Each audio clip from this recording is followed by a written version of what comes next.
Hey everybody, welcome back to part 2 of ADHDND, where we are raising money for the organization CHAD for children and adults with attention deficit hyperactivity disorder. They do a lot of advocacy and provide learning materials for both parents and teachers to help them learn how to interact with kids with ADHD or things on the attention deficit spectrum. But in the interest of time, I'm just going to give this right on over to Christina. She'll be running this game. Have fun, y'all. Thanks so much. Hey everyone, welcome to the stream. I know we're all really excited to be here. My name's Christina, and I'll be your game master today. And I'm just going to let everyone go ahead and just introduce yourselves, your characters. If you want to do a quick blurb about where people can find you at the beginning of the stream, if they want to follow you. We will start, Kenny, if you want to go ahead. I would love to. Hi, I'm Kenny, and I am the DM of Bard Rock Cafe. You can find all of our podcasts on all of your favorite streaming platforms and YouTube. You can find me at Kenny_rules on Twitter, and I am going to be playing Dalen, an Oath of the Ancients Paladin. So, thanks for letting me be here, guys. Of course. Marty, what about you? Hi, I'm Marty. I am from the Wayfaring Strangers podcast, a frequent guest on Bard Rock Cafe. And you can find me on Twitter at BallMartian. You can also find Wayfaring Strangers on Twitter at WayfarerDND Pod. You can also check out my band Winter Wayfarer if you're so inclined on any social media platform or music streaming service. Really good. And today I will be playing Castor Velamont, the Eladrin Warlock. And then Best Bob McDonald. Yeah, hi guys. Best Bob McDonald. I do a lot of work with Crossroad Games and Carrie Smith's games.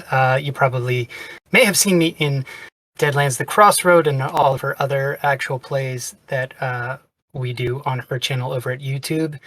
I am at Stage Outlaw on Twitter and Instagram. I'm more on Twitter than I am on Instagram, but if you like country music, I do a country music song of the day on Instagram, so I feature sort of up-and-coming country music people with that.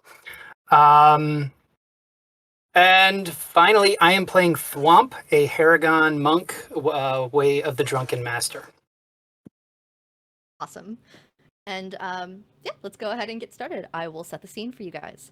So you all have found yourselves, for one reason or another, whether you have gotten yourself admitted willingly and through proper means, or if you have snuck in to a carnival. This is a very favored carnival of the Feywild, known as the Witchlight Carnival. It's a beautiful early fall evening. The stars are sparkling. There's some dragonflies and butterflies just floating around throughout the air. You can smell all of the wonderful carnival foods and various things that aren't necessarily found just regularly on the material plane. You know, funnel cakes aren't exactly known outside of the Feywild yet. And so it's a very fun and upbeat atmosphere. Your group, for one reason or another, has found themselves just enjoying most of these festivities. I will let you decide how you came to meet one another and how you ended up in the carnival, whether through individual means you did actually get your own tickets or you kind of snuck in to be seen. But for one reason or another, you all have found yourselves in front of some various display stands. And there's a tinkerer who is going on and showing off her new toys and having some fun, and she's got all of this amazing like clockwork decoration around her body, and she's over here and she's presenting, "Come one, come all, if I can have your attention, please." And Marty, what does your character do? Castor, just kind of enthralled with the whole carnival, just doesn't really, take the time to think, oh yeah, I'm in the Feywild, that's probably a dumb idea. goes up to the stand and says, "Of course. What do you got?" Thanks. Here, and she hands you a small, little, tiny sphere, and hands it to you off in your hands. And she says, "I appreciate your attention." And then all of a sudden, as the group has ended up in front of her, she snaps, and all of the toys and stuff just disappear. And that area of the Feywild is now a funnel cake stand. And you're not sure where she went, but you are sure that something is missing, and you're not entirely sure immediately what, but you definitely feel like something's gone. Oh, okay. I will say that there's the entire carnival that you all are welcome to explore, and I am curious, what means do you all think that you found each other and met up? Do you think you all were a group that knew each other to begin with, or do you think you just kind of ended up hanging out because you thought each other were cool?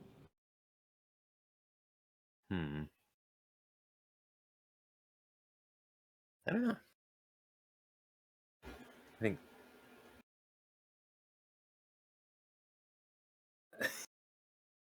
I think we probably knew each other beforehand, right? That makes the most sense. Well, I think Dalen definitely is sworn to the same patron that you serve. Probably. I don't know your backstory, but I think that's a clean intro. Sounds good to me. We just have to figure out why we know this drunken bunny over here. I think Thwomp has taking a couple too many nips from his flask, has stumbled into this carnival, not knowing what it was. He just sort of walked past the ticket stand and sort of just stumbled all the way around until he actually bumped into the back of Castor, and that's how he met up with this group. And not knowing these two gentlemen, sort of sees them as compatriots for the evening and decides to tag along. Castor's like, "This guy's hilarious. I love this guy." Oh yeah, he's great. He can stay. He's got ears. Look at these things. Doot, doot, doot. And he's like swaying and sort of like side to side as he's talking to these gentlemen. Now, Dalen and Castor, did you all sneak into the carnival as well, or did you guys buy tickets? I think Castor bought a ticket. Yeah, I'm a little too straight-laced for that. I bought a ticket. So both of you were also, when you had bought your tickets, handed a pair of fairy wings and were explained you must keep them on at all times during the carnival. So when Thwomp, you walk up to these gentlemen, you do not have a set of fairy wings since you have snuck into the carnival. You guys happen to say anything about the lack of fairy wings as you all run into Thwomp? Hey, why don't you have fairy wings? That's weird. Did they give you ears instead? Dude, I would have loved some ears. I know, right? That's so much cooler than fairy wings. This is just like a backpack, but worse because you can't hold anything in it. Right, and we don't fly, right? We can't fly with these. No. The wings are just decorative. Gotcha. Purely Sure, What's decorative. the point? This carnival sucks. I'm so disappointed. Like, you know those cheapy little, like, you got at the dollar store fairy wings that probably have little holes in them? Like, you went to Spirit Halloween and you got the fairy wings, and yeah. They're not even the good big ones. They're the tiny little ones that, like, are like this big. They're definitely mismatched for their size.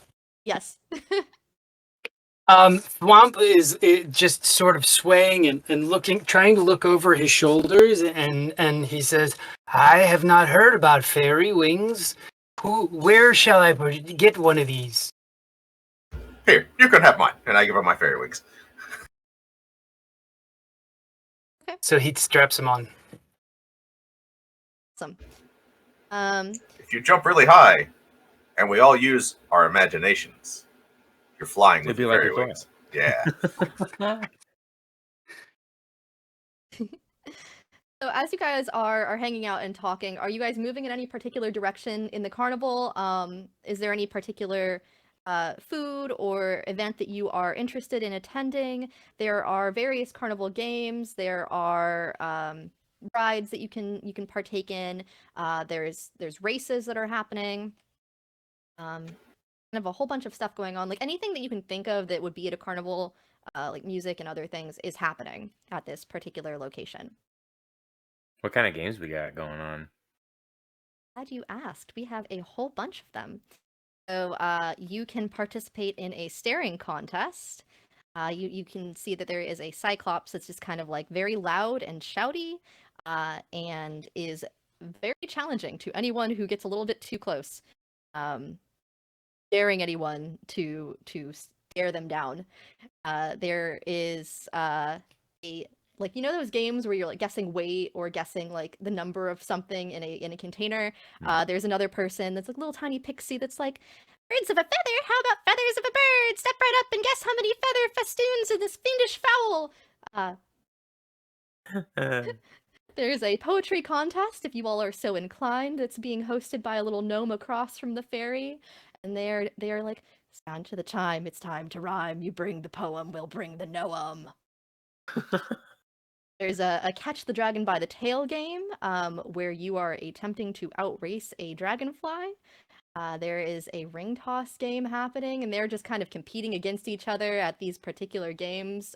So one of them's like, this Almirage is no mirage, adorn its horn with 2 or 3 rings to win a prize, and then shouting over them is the dragon tail person, prizes, prizes, prizes, catch the fairy dragon by the tail and win a piece of its hoard. It's all very overwhelming and very distracting, and you guys can't necessarily seem to find what exactly is going on, and like you're just feeling like pulled in all kinds of different directions.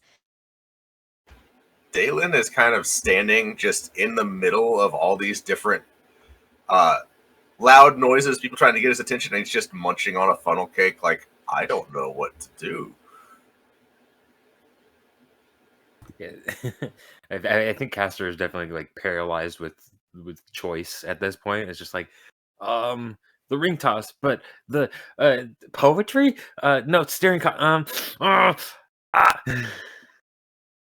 And Thwomp is just sort of like dazed and sort of overwhelmed by the sound as well. But he sort of like is just sort of trying to find a point to fix his gaze on, and it lands on the Cyclops, and he's just going to stumble forward towards the Cyclops to stare him down. Ooh, okay. So the Cyclops is assuming that you are a new challenger. They've just finished it, absolutely defeating this other person. They're like, oh, you're here to challenge me. He sort of squints with one eye. Thwomp squints with one eye and then squints with the other, and decides that that's the one he's going to look at with him. So he's going to choose one eye and sort of bob and sway and look directly at this Cyclops. Amazing.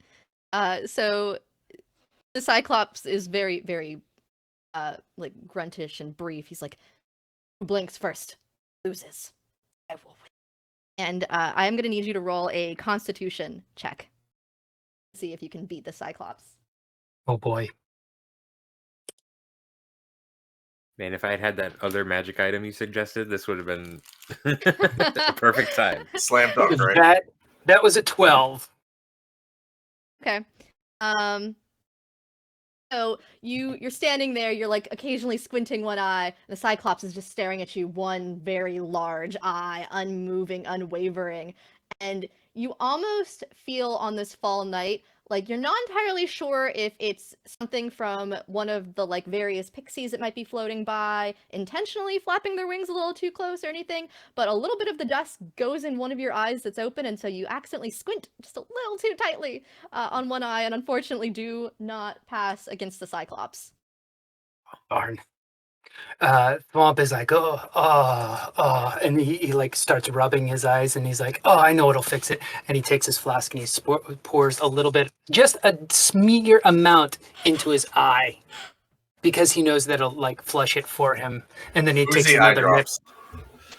Boozy eye drops, exactly. And then he takes another nip as it's going back down to his side here.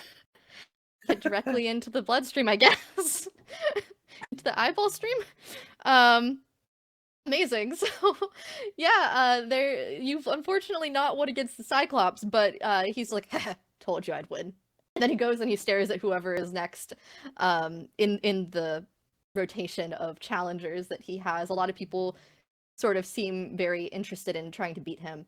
As that's happening, though, you do sort of notice there's a character that's sort of watching you guys from afar. This girl seems very very cheerleadery. Like if you could assume like preppy high school cheerleader, who's now an adult and is really into fall material. That's what she looks like. She's got her standard little coffee drink in a to-go cup, one in each hand.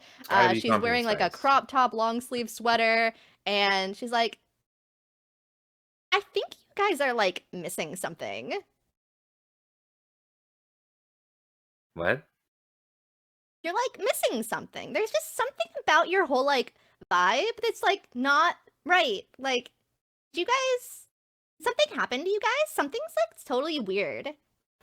That is offensive. Yeah, you're coming in pretty hot, just coming up and going, hey, the vibes are off. And I mean, if the vibes are off, I'm like the professional vibe checker. I'm just letting you know how it is. I think you should stop trying to make vibe happen. You know. Look, all I'm saying is like, if something's amiss, it's part of my job to make sure that nothing goes wrong. Like, how have things like been for you guys so far? I mean, have you been enjoying the carnival? Yeah. So I got what was the item that I got from the lady at the stand in the beginning? The best way I can describe this item is, you know those toy Dragon Ball spheres with the stars inside? They sell, it looks exactly like that. It's just got like a bunch of little sparkly, glittery, like it looks like the night sky constellation in an orb. Kind of like a little fushigi ball. Okay. So I got this from a lady in a stand, and then all of a sudden she disappeared. Is this anything? Is this what's making the vibe off? She like doesn't take her coffee out of her hand. She just puts it like into the other hand, so she's holding both coffees in one hand, and she takes the ball and she's like examining it really close. Definitely that the waiter holding multiple drinks look. She's like, oh, I mean, I've seen this I think like once before. Do you guys like have relations with Scabatha? You know Scabatha? Unfortunately, I think everyone knows Scabatha. Ugh, that hag. That's kind of rude. Scabatha and I are like this. That's kind of harshing my vibe. That? Ooh. Did you like? She say anything to you? You know, now that you mention it, she did say, "Can I have your attention, please?" And considering where we are, that might have been a bad idea on my part. Ooh, you think? Like, that's not a great vibe. No, I don't think so. And she hands you back the sphere. She's like, it sounds like your buddy was playing a fun joke on you and might have taken your attention. So like, that might be what's like going on here with the whole like missing vibe piece. Cool. Anyway, I'm gonna go check out the ring toss. Just immediate like distraction. She's like, wait, no, and she like will follow behind you guys. If you would like to participate in the ring toss, again, there's this one shouty like character. Funny enough, there's another like Harangon who's the one that's shouting about the ring toss. And there's a little like tiny they're called almirages, but it's like a bunny, like a unicorn bunny. And so there's like a little statue of that, and that's what they're explaining you have to toss the little hoops onto. And it's occasionally like poofing and teleporting in various places throughout the stands. And so that's kind of the whole like distraction piece of this game. But they explain to you that you have to stand at a certain spot and successfully toss a ring onto the unicorn horn. You have to make a dexterity check. Dexterity check. You get 3 tries. Okay. Just straight dexterity? Mhm. Okay. First one is a 22. Ooh. So the Almirage sort of poofs, and then like you throw it, and you kind of are able to guess where exactly it's going to go next from watching it for a little bit, and you happen to land it on the horn. You need 1 more success. You get 2 more tries. Okay. That is a 16. So you sort of throw it, and something sparkly catches your eye in the corner of your eye as something happens. And so unfortunately, that one does miss. You get 1 more try. All right. Focus up. We got this. That's a 3 plus 3, 6. Like, what are you doing? Your aim is like totally hey, and you Excuse me. So yeah, unfortunately, last one definitely misses because unfortunately your new coffee friend is a little too close and loud, and probably distracting. Dang it! I was doing so good. I mean, like you missed the second time, and that wasn't even me, so I don't know how that was my fault. Hmm. What's your name anyway? Oh, my name is like Stassi. Stassi. Like my family calls me Anastasia, but that's like too long and not the right vibe for fall, so Stassi. Oh, it's so nice to love meet that. you, Stassi.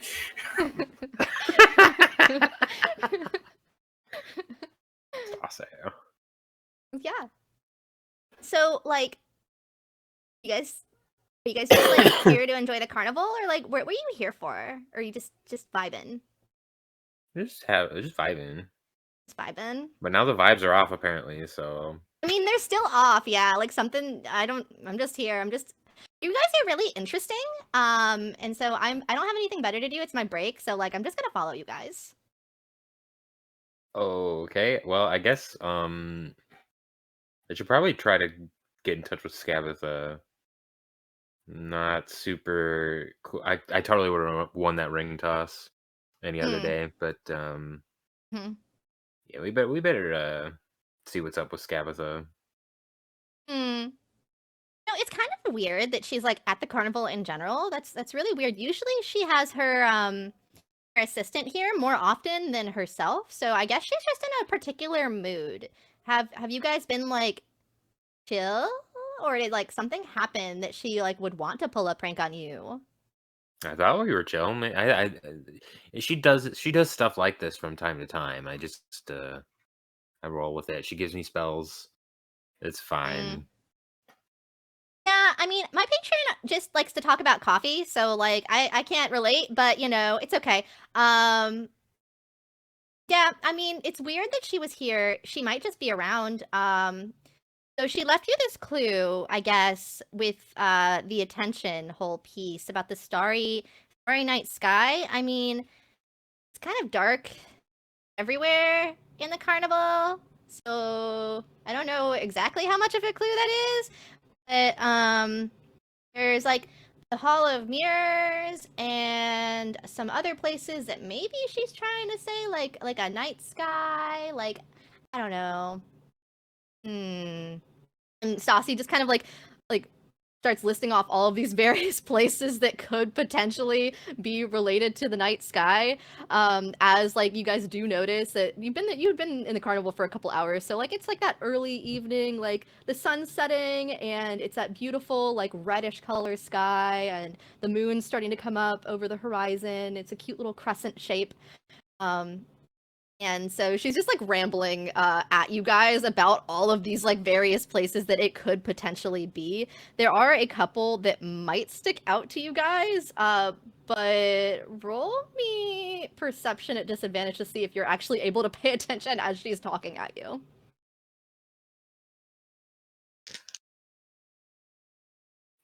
I'm gonna roll double disadvantage because I also out of character zoned out for a hot second.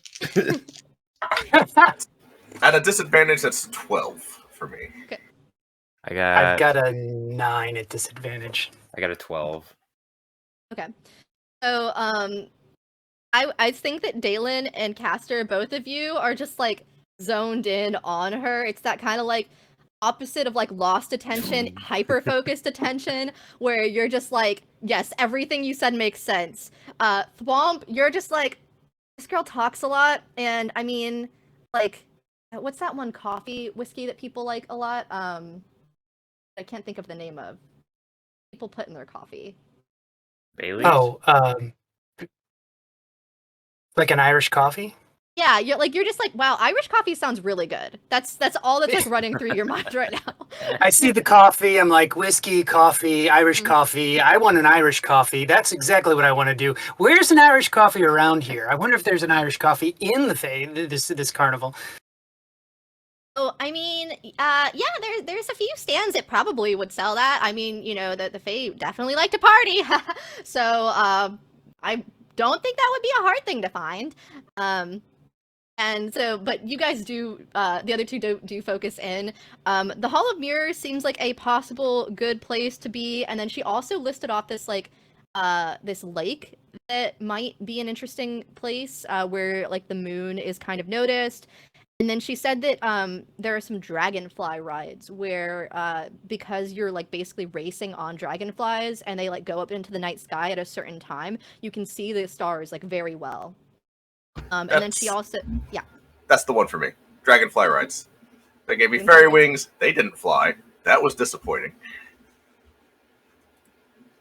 We're going on a ride.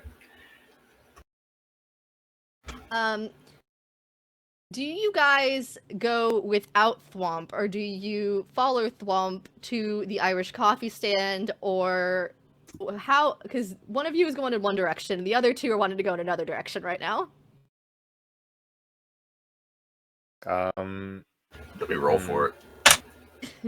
I'm also going. I am going on my own. I got another 12. I don't know what to do. I think in the spirit of being like kind of in the middle of the road, Castor's just gonna go to the Hall of Mirrors. We're just gonna completely split the party. Why not, right? Just fully splitting the party all three ways. That's fine. Never a problem, guys. It's No, always a great everything's idea great. to split the party. No, this is perfect. This makes perfect sense. We'll just cover more ground this way. Yeah, this tracks. Amazing. So I guess we will start with Thwomp, since you were the one that was like, yes, Irish coffee, and left first. Do you successfully get to the Irish coffee stand, or does something else catch your eye along the way? Was there a third option besides the Hall of Mirrors and the Dragonfly races? There was a few different options. So there was also a lake that she mentioned, and then there's also like a pixie like hollow that she mentioned. I think that on the way to the Irish coffee stand, he probably asked Stassi the way to the Irish coffee stand, and stumbling left and right, he probably gets distracted by the pixie hollow before he gets to the Irish coffee stand, and it completely leaves his brain. And he just stumbles into this pixie hollow because he's enamored by the dancing lights in there. Okay. Yeah, so you make your way over to this little pixie hollow area, and make sure I'm not telling you the wrong thing for that one. There are legitimately a bunch of places. So you come up to this hollow, and it's a bunch of just like old fallen oak trees that are like sitting in a little circle with some various mushrooms scattered around in between all of the seating areas. There's a stump in the middle that's sort of like hollowed out that has a bunch of like moss and stuff growing over it, almost like a canopy. And it like you almost see like a miniature like fairground decoration outside of the stump in the center. And sitting at the very front of the tree is this little tiny pixie. It's sitting up at the front, and he's like dressed out in like Nutcracker attire, like the little like puffy bell-bottom pants that are purple, and like little plum, like little like acorn hat that's like plum colored. Okay. And he's just kind of sitting there like guarding the hollow. Thwomp will stumble up to him and say, "Greetings, small one. How are you today?" Oh, hey, yeah, I'm fine. What's up? What is going on in this little area here? Oh, And he's yeah, like I'm. bobbing and weaving, trying to see behind him, like trying, but to like every time he moves to the left, he moves to the right, trying to see what's going on in that little table. Jeremy, this little pixie introduced himself. He's like, "Yes, sup, I'm Jeremy. I'm Jeremy Plum," and he's like floating back and forth, Okay. In front of you, and he's just like, "Yeah, this is a Pixie Hollow. We have like our own like mini carnival going on in here, because like, you know, the big carnival's fun, but for little guys like us, we like to not get smushed. So yeah, this is like our whole cool thing. Did you guys like? Did you want to come inside or?" He's sort of like trying to decide right now if I want to go inside or not. He is very enamored by this little pixie thing. I think he's gonna try too. Okay. So he like kind of stops you. He like pushes up against you. He's like, "Whoa, man! Like, you gotta like be small if you're gonna come inside, because like I said, you could like smush us. We could, I guess, make you small if you want to come in. Uh-oh. It'll be a trade though. Anything cool? Fun food? I've got a nip of whiskey, Ooh, it's whiskey. and he pulls his flask and hands it to the pixie. No. This flask is like the size of the pixie. So he like takes it and he goes. He falls on the ground from flying. Whoa, it's heavy. I pick it up for him and sort of like tilt a dram like a small little like drop out of it for him. Like waterfall it for the pixie. Yeah. The pixie like flies under, like catches it. He's like, this is like, and he's like, ooh, I like that. Okay, yeah, you can be small. And he like flies over you. He flies over you a little bit like less sure of his wings. His small creature, giant drop of whiskey, that kind of hit him a little faster than I think it probably should have. And you know, magic and stuff definitely exasperates some things. So he like flies and he's a little crooked flying, but sprinkles you with pixie dust. It's like, you also need like a pixie name, like, you, I think. That's part of this, right? Yeah, you need a pixie name if you're gonna come in. What do you want to be your pixie name? You can either like think of a pixie name, or I have a list here if you would like to roll for a pixie name, if you would like Jeremy to recommend one for you. I think we should roll for one. That sounds fun for me. It is a D8. Okay. 4. You know, I like the dimples on your cheeks. I think your name is just Dimple. Yeah, you're a dimple. Okay. I'm Yeah. Dimple. Yeah, I'm J Plum and you're Dimple. Let's go. Awesome. And he's like super excited now. And you are made tiny, and you are led inside of the Pixie Kingdom, away from the main carnival. I'm gonna cut over to Castor really quick as you begin exploring the Pixie Hollow. Castor, you were heading in the direction of, what was it again? The Hall of Mirrors? Yes. Okay. Perfect. So you start making your way in that direction. There's still a bunch of different air rides and other events happening that you pass along the way. The Hall of Mirrors you had remembered kind of vaguely possibly seeing up near the main part of the carnival where the big top was. Roll me history just to see if you can remember exactly how to get there. Okay. History. I have no bonus, so that is a 12. I'm rolling only 12s today. It's fine. That seems to be the theme. But I mean, I guess that's a pretty decent middling roll. You take a few wrong turns, and it's a little bit longer to get there than possibly like you normally would have usually taken, but you do get there. Decent amount of time. There is a like glass cabinet that's sort of in front of the Hall of Mirrors that is a lot more noticeable than I think a lot of the other attractions that are inside of tents are. So it's sort of one of those things where you pick it out and you're like, yes, that was it. I definitely remember that. That can't go wrong there. And so as you walk up to this Hall of Mirrors, there is a wooden mannequin of a smiling, raven-haired young woman in like standard like witchy attire, with like a green flowing cape around her, and she's like inside of this glass cabinet, and inside it reads Tasha the Wizard, known for her hideous laughter. And you see that there's like a couple of like couples that are walking up to the Hall of Mirrors. There's a halfling couple. One of them is in butterfly face paint, and the other one is like wearing like the standard butterfly wings, but has like some really cool like braids in his hair.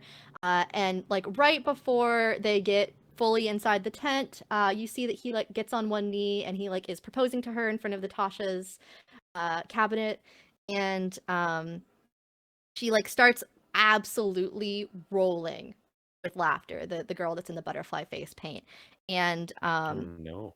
like rolling on the ground laughter. And then the other halfling that had like the butterfly wings starts like sobbing, thinking she's like rejected him, and runs into the tent without like talking with anyone. And like the person like guarding the tent's like, yo, you can't like go in there without like talking to me first. What the heck? And she's still like rolling on the ground.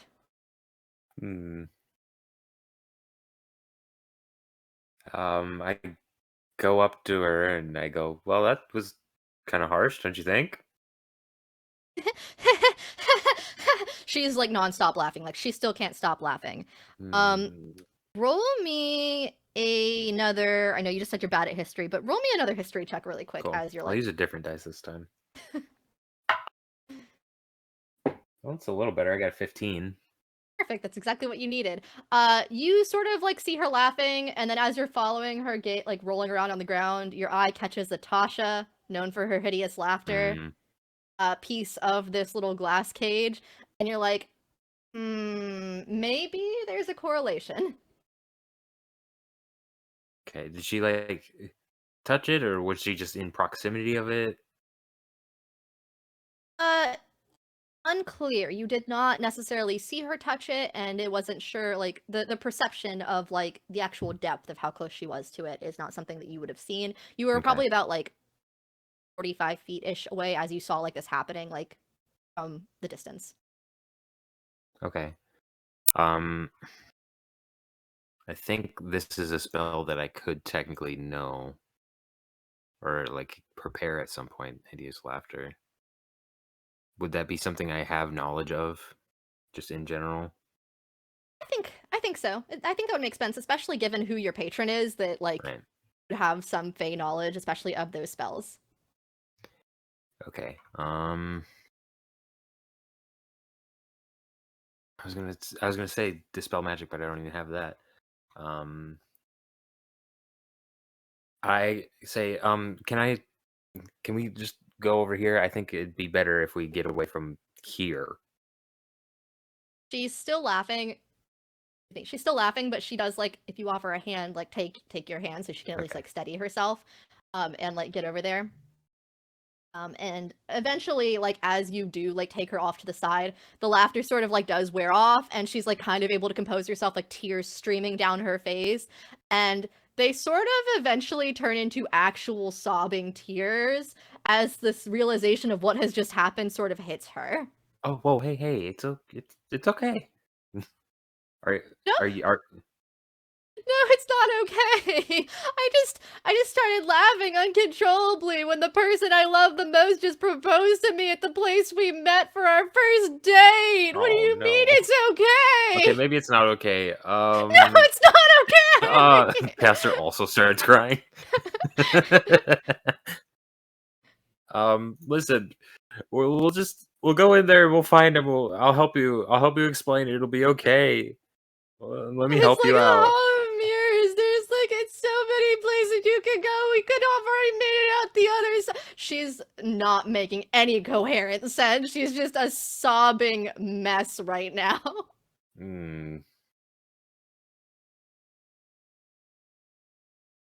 Okay. My Reuben! Reuben, huh? Listen, I'll go find. I'm heading in there anyway. I'll go find him. You just, You're gonna find him. You'll help me. of course. Can't just leave somebody in distress. I mean, yeah, you can, but I appreciate it. Okay. Yeah, so I head on in. I do that. So the person who's like guarding the tent that was guarding the tent isn't there anymore. Because this whole situation, they were just like, I'm not paid enough for this. I'm taking my break. Goodbye. They put like a little like close, come back later sign, but it's like a little tiny hanging thing. It does not stop you if you want to push past it. That sign can't stop me because I choose not to read it. I choose not to see it. Okay, perfect. So as you walk into this Hall of Mirrors, you sort of like you're magical, and so you know when there's like a thinning of the veil between like more of the material plane and the Feywild. And this place itself is already sort of like at the thinnest point between those two places, where the Feywild sort of exists coherently with the material plane. And so the waveringness of the material plane and the Feywild is very, very noticeable within this Hall of Mirrors. You sort of can like feel various competing magical forces. One of them does feel mildly familiar to you that you might recognize as the magic that Scabatha has, but you notice two other competing things of magic that are happening within this Hall of Mirrors that sort of help create this imbalance. Okay. First things first, I'm kind of invested in this whole Reuben thing, so I'm going to look for him. Scabatha has kind of moved down a little bit on the priorities list. So roll investigation, also at disadvantage because Hall of Mirrors plus lack of attention. Investigation. Ooh, I rolled a 15 and a 16, and I have +0, so 15. 15. Okay. I will say you sort of are familiar maybe with Hall of Mirrors, and so you have your hand along the mirrors to help guide you. Knowing that like, oh, there's gonna be weird turns and stuff, and you're just kind of making your way through inside, and you do sort of hear like the sounds of faint like sobbing coming from a different part of the tent. And as you approach, we're actually gonna cut back over to Dalen and your whole experience on. Oh yeah. So the whole walk over to the dragonflies, Dalen is talking to Stassi, completely unaware that she's not following him. Because obviously everybody's still with him. He's just leading, right? Yeah. Yeah, who did Stassi end up going with, actually? I think Stassi Did we sort all of just like ditch Stassi? Right, Stassi's just back there like, oh. I think that Stassi actually was probably following Castor and then like watching the whole situation. So like as you left, the girl that was sobbing, she was like, hey girl, it's like okay. It's like if he doesn't accept like what happened was magical, then you don't deserve him anyway. And the girl starts crying more. Yeah, so you're walking along talking at everyone. Yeah, talking at Stassi, who is not there, about how superior Colombian is to Arabica coffee. Just on and on. Anyway, eventually he turns around and is like, oh. Well, okay. And he keeps on going. You were heading towards the dragonflies, correct? I was. In theory. In theory, sure. Yeah, I mean, do you get distracted at any point, do you think, along the way by any of the other events that are happening in the chaos of this festival? Yep. I sure do. That Cyclops Absolutely has his eye on me. Do you go back over to the Cyclops and Well, the challenge? I don't know. I start wandering towards the Cyclops, and then, oh, my funnel cake is gone. That's unacceptable. I rolled a 1. on my concentration. So Amazing. So, you know what has bigger wings than dragonflies? Swans, giant swans. And you notice that there is this really cool water ride with some big swans next to the funnel cake stand. like living swans. Unclear. You said unclear. Unclear. We're not sure. Cool. You may roll me perception to see if you may try to figure out if they are alive or not. From where you're standing at the funnel cake stand, you're not sure.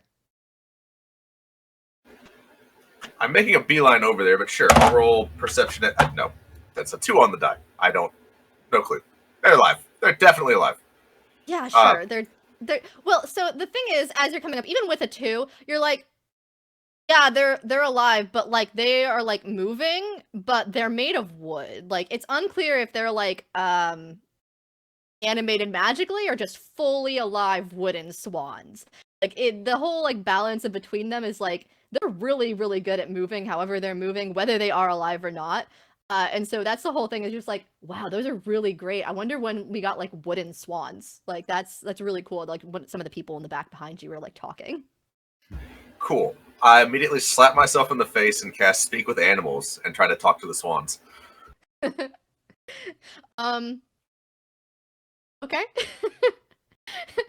How are you here? What are you? The wooden swan like turns and just stares you down. Silent type. So immediately understanding that this is another staring contest, I stare back. Sure, roll me a d20. Plus con? Constitution, yeah. What is my con modifier? That's an 11.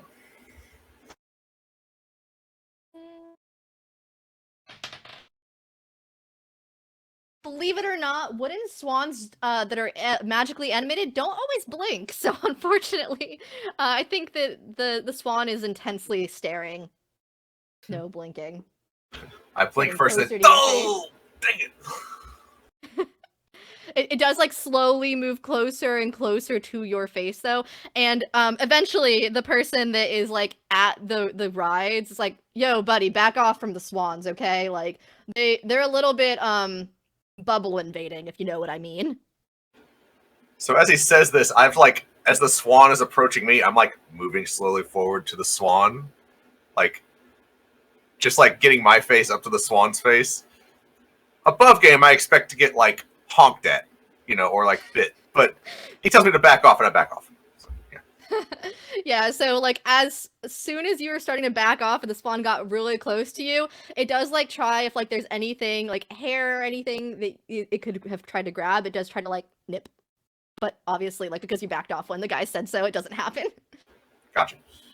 Yeah, so these the guy sort of like, so do you like want to ride the swan? Do you want to like just stare at the swan? Do you want to like I don't know, guy, like what's your deal? I lost the staring contest. Can I still ride the swan? Sure. Oh. So I want to ride the swan. I've never wanted anything more in my life than to ride this swan right now. Yeah, okay. Cool. Sweet. She's a little bit like bubble invading, like I said, so I mean like she's probably fine with you riding on her back. Yeah. You'll be fine. I believe in you. Go ahead. Yeah, I try to climb on the back of the swan.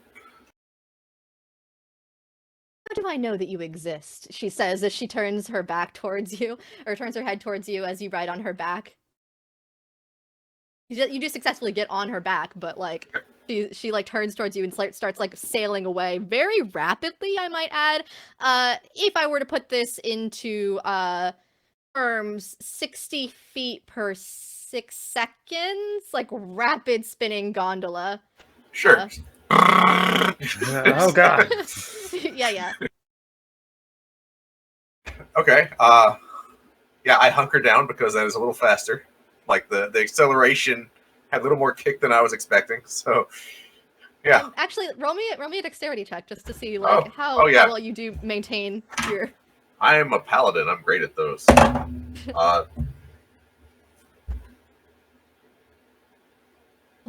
nat 1? It is. Oh no. For a 3, but it's a nat 1. How do I know that you exist? And unfortunately, you do fall off the back of this one into the lake, I might add. She speeds off, does not stop for a moment to see if you are still on her back, just staring at the spot you were, like head tilted backwards, swan moving forwards. Okay. I have a complicated thing I'd like to do because it's awesome. Okay, sure. Yeah. I would like to try to grab onto the swan's tail feathers. With my shield on my back, I want to tube behind the swan on my shield. Oh my gosh, okay. Yeah, I would say that's either gonna... I think that's probably athletics. Okay, I'm a little better at that. Hang on. What's my athletics? That is a 4 plus 7 and 11. Okay, yeah. I'll say with that, it's not exactly a clean jump up tubing situation, but you are, it's more like when you're tubing in the water rather than on top of the water, but I'll say that works. So she's still talking to you as you guys are very rapidly exploding away from this, but yeah, you're tubing behind her. I like to imagine I'm like going under the water and then like I change the angle and I fly up into the air and then go back under the water and just doing this over and over. Yes, exactly. So how do I know you exist?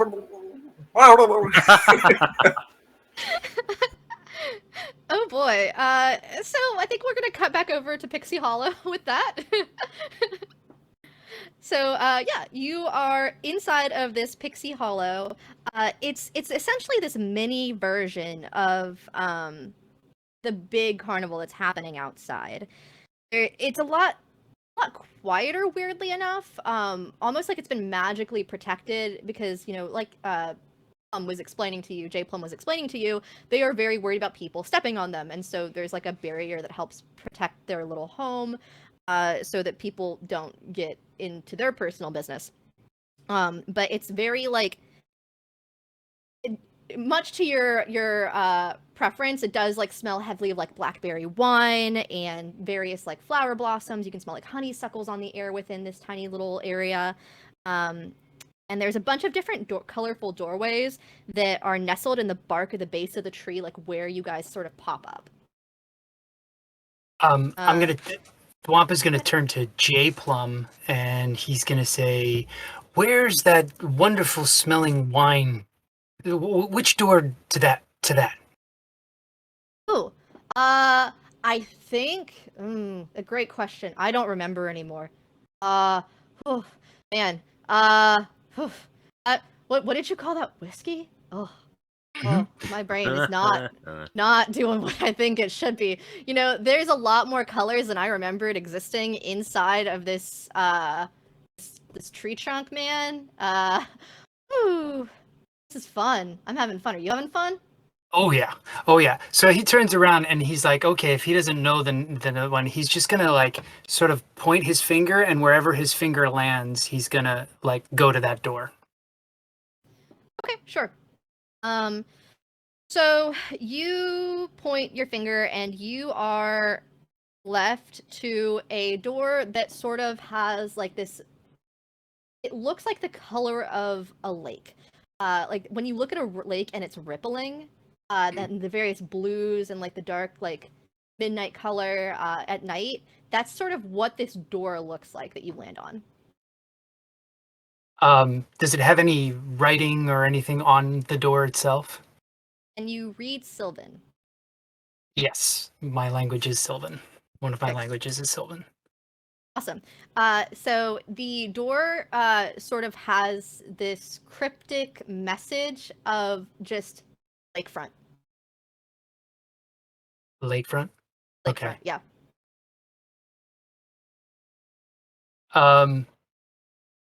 What kind of check should I make to see if Thwomp remembers that one of the places that we were going to go to was the lake with the swan?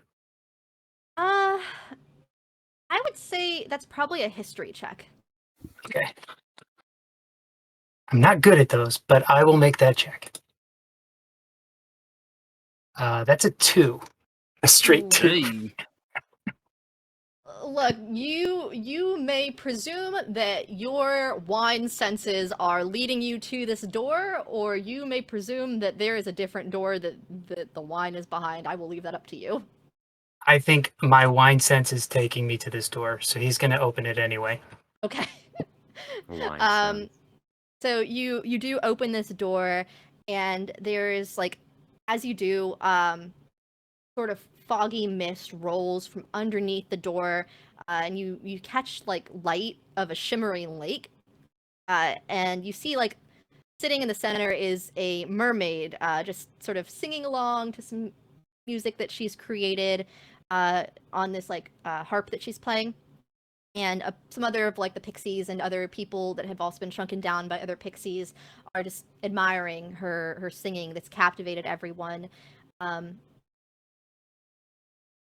almost feel like roll me not entirely sure what you would need to, probably just like a constitution check, see if you are distracted by her singing or not.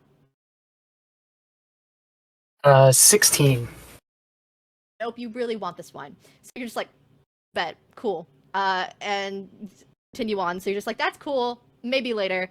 And then you look over and there's like all of these various like food booths and stuff that like are selling various things. There's one that's just like mead. Big, like bright, like Renaissance fair lettering, mead across it.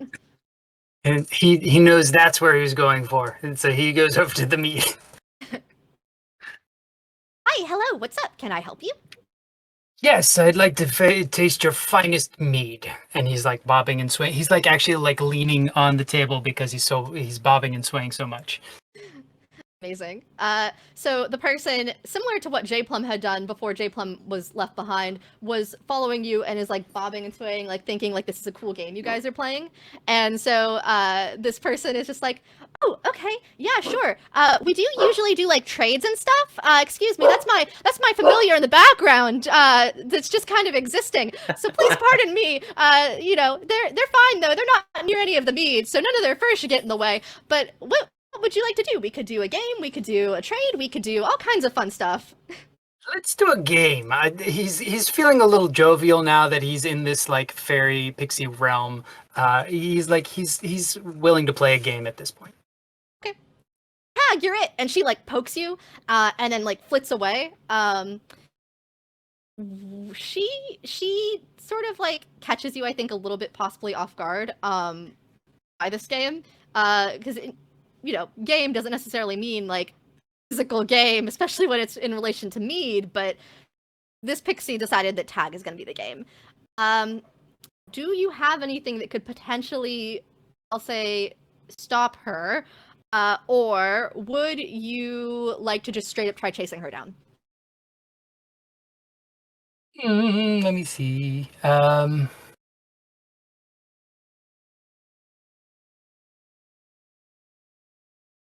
I think he's just going to try and chase her down.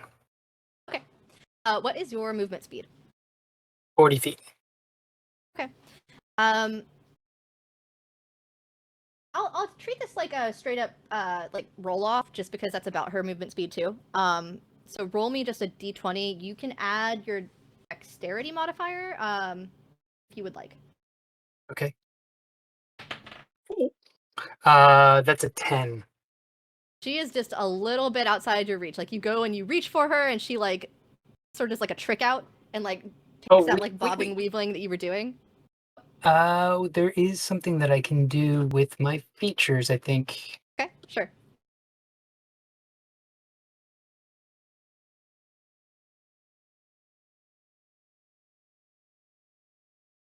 Oh no, it's a saving throw, not a dexterity check. Yeah. All Yeah, right, so sorry, I failed. she just kind of does that thing where like you were bobbing and weaving at her earlier, and so she sort of does that. She's like, ah, na na na na na na. You can try again. Yeah, let's try again. That's an 11 this time. A little bit For better. you, she rolled a 2, so she sort of she kind of like misjudges where she was turning at that thing, and she kind of runs into the side of one of the other stands. She's like, oh, and you were welcome to catch her and tag her if you would like.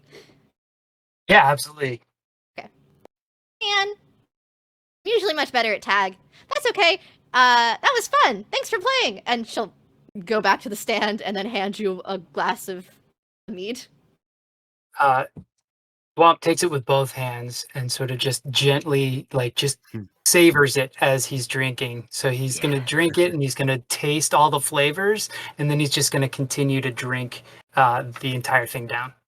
Ooh, okay. Sure. While you are enjoying this mead, you do notice that the commotion down at the lake that you initially completely ignored, it starts getting a little bit dispersed. Like it sounds like people are making a lot more noise than they were when they were initially raptured with the mermaids singing, as they start sort of leaving. I'm gonna head that way. Okay. You start heading that way, and you notice that there's someone actually heckling the mermaid performer. She's almost trying to keep singing, but feels distracted by what's being thrown at her as this person starts throwing her insults. And roll me investigation. I will say still at disadvantage because of the whole drinking an entire thing of mead and previous drinking, and then also the attention missing thing. That's an 8. Yeah, so it's not necessarily clear where this heckling is coming from. It could be multiple people, it could be one person, it could be magical. But she also can't catch it, and so she's really thrown off her game, and so people are like, this isn't worth it. I'm not gonna help, and not my business. I'm here to have fun. Don't want to deal with this. And so they're sort of leaving her, and she starts getting freaked out and just overwhelmed with everything happening, and so she just kind of fully stops singing and sort of starts to swim, weirdly enough, in the direction that you were coming from, but away from where she was perched. I want to go further in as people are coming out. I want to go further in to see if I can stop the heckler, or find that heckler. Sure. Make me this time as you get closer, make me a perception check. A disadvantage? Yes. That the disadvantage is a 12. Okay.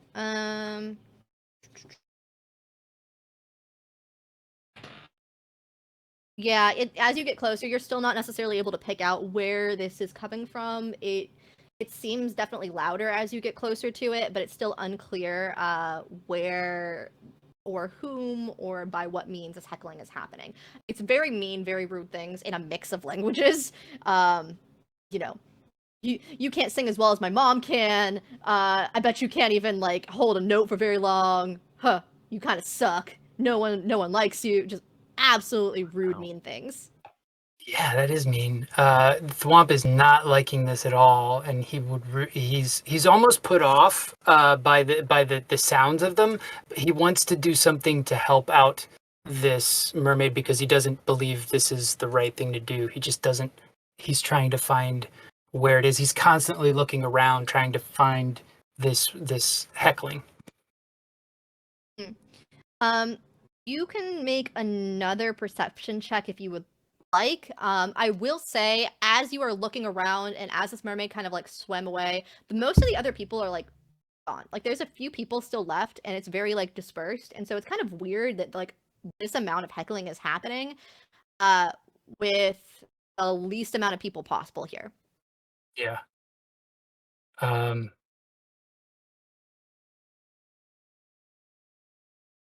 how far is it to the perch?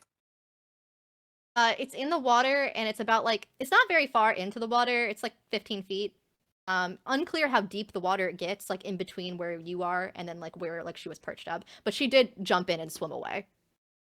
Right. I'm wondering if I go to the perch, if I would have a better sense of where it was coming from. Um,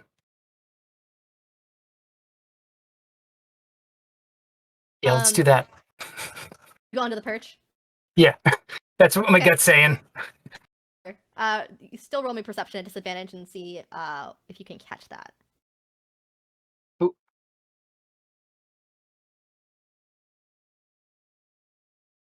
This one's a 21 with disadvantage. Ooh. Okay. You catch as the crowd is dispersing.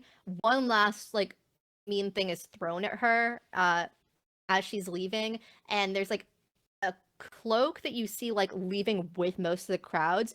Also with a 21, I'll say that you notice like some like little like boats and stuff that are along the edges that you couldn't previously see because of like people where they were standing and blocking it.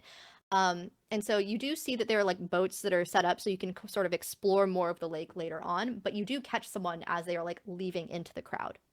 I'm gonna follow the cloak.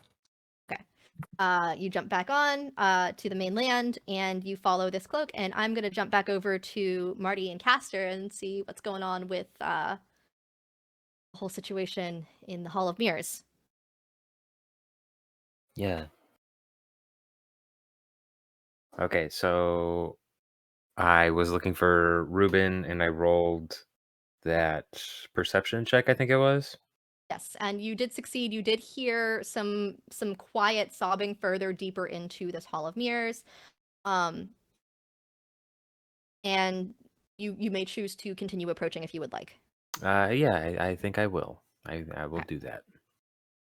Yeah, so you get closer, the sobbing gets louder, and you hear this guy, presumably Ruben was the name that the girl had given you of a person that she had rejected when she was like, my Ruben.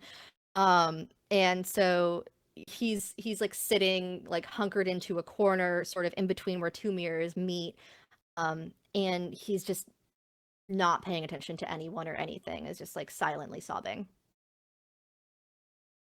I'm gonna walk up and I'm gonna say, "Hey, man, I saw what happened out there. You do all right? I mean, I think it's okay now."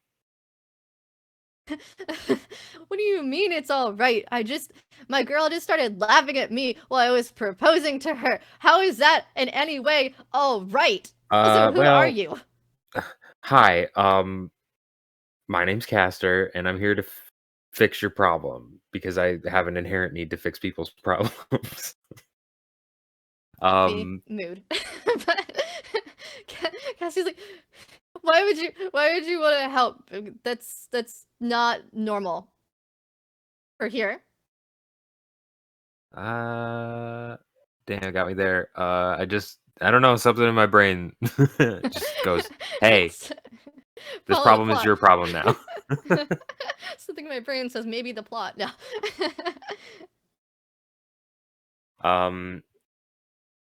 Listen, you know that was a magical thing, right? Like she couldn't help that. How would you know? You were next to a statue of Tasha's hideous laughter fame. I don't think that would have anything to do with it. Statues can't be magical. That doesn't make any sense. My brother in Christ, you're in the Feywild.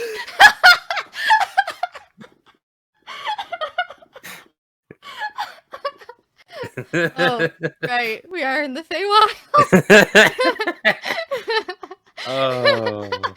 Who's Christ? Why is that my brother?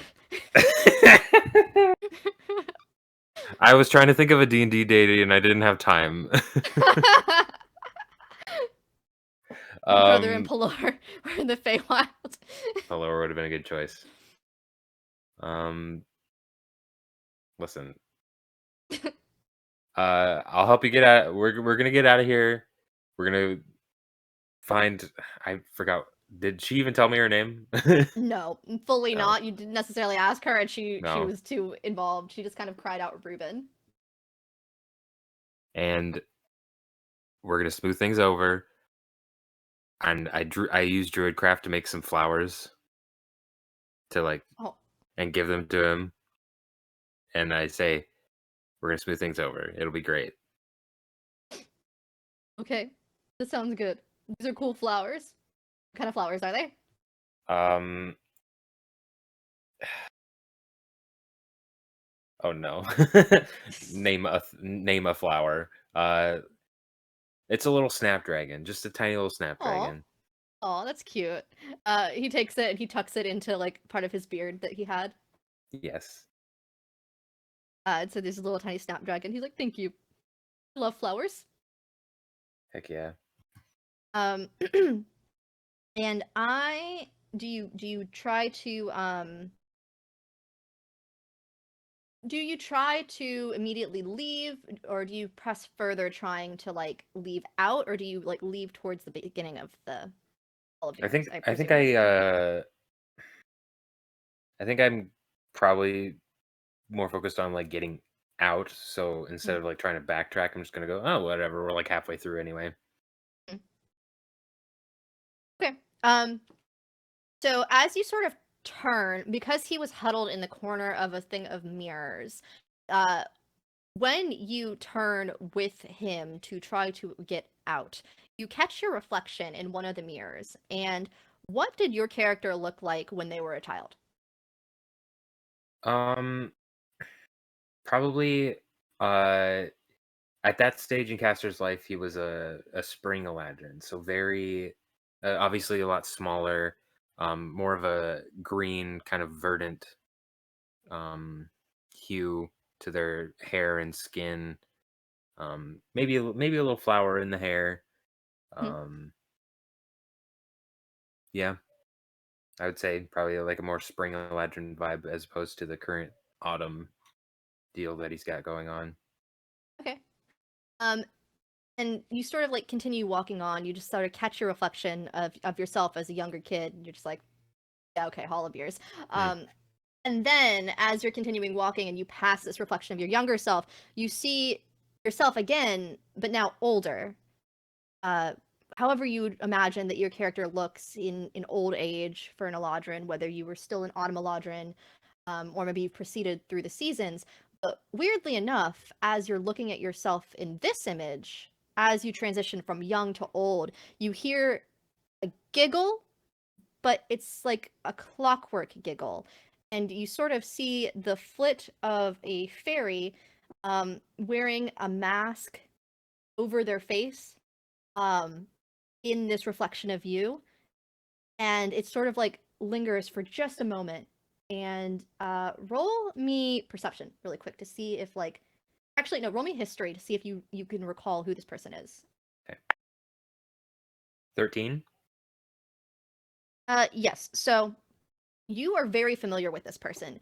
You have seen them before occasionally when you've received messages from Scabatha. This is her like personal assistant, Sowpig. And so it's weird that this is kind of coming up as you're in this Hall of Mirrors. She sort of like laughs and giggles, and again it sounds like weird like clockwork ish. And she catches your eye and then immediately disappears, like out of the mirror, not even like running from the mirrors, but just gone.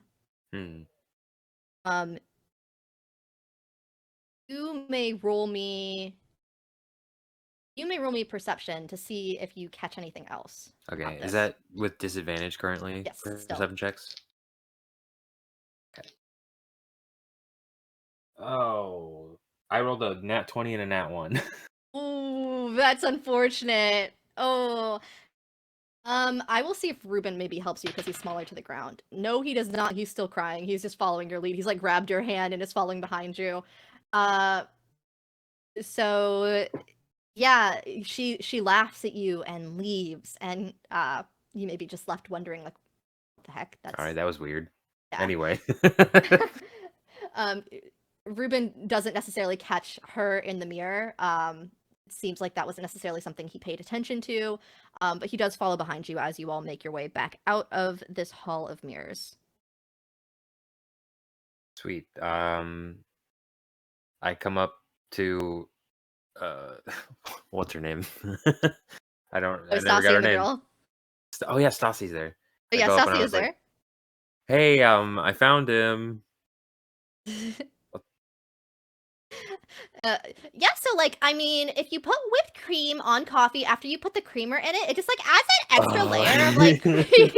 It's just like amazing. It's my favorite thing to do. And then you sprinkle some cinnamon on top, and like, oh my god, cinnamon in the Feywild is not anything compared to cinnamon in the material plane. It's just like extra. You should try dipping cinnamon fries in cinnamon coffee. Oh my god, it's so good. And this girl, I walk up and I go, "All right, Stassi, let's give these two a moment, huh?" Yeah, and I just kind of gently pull Stassi by the arm, like.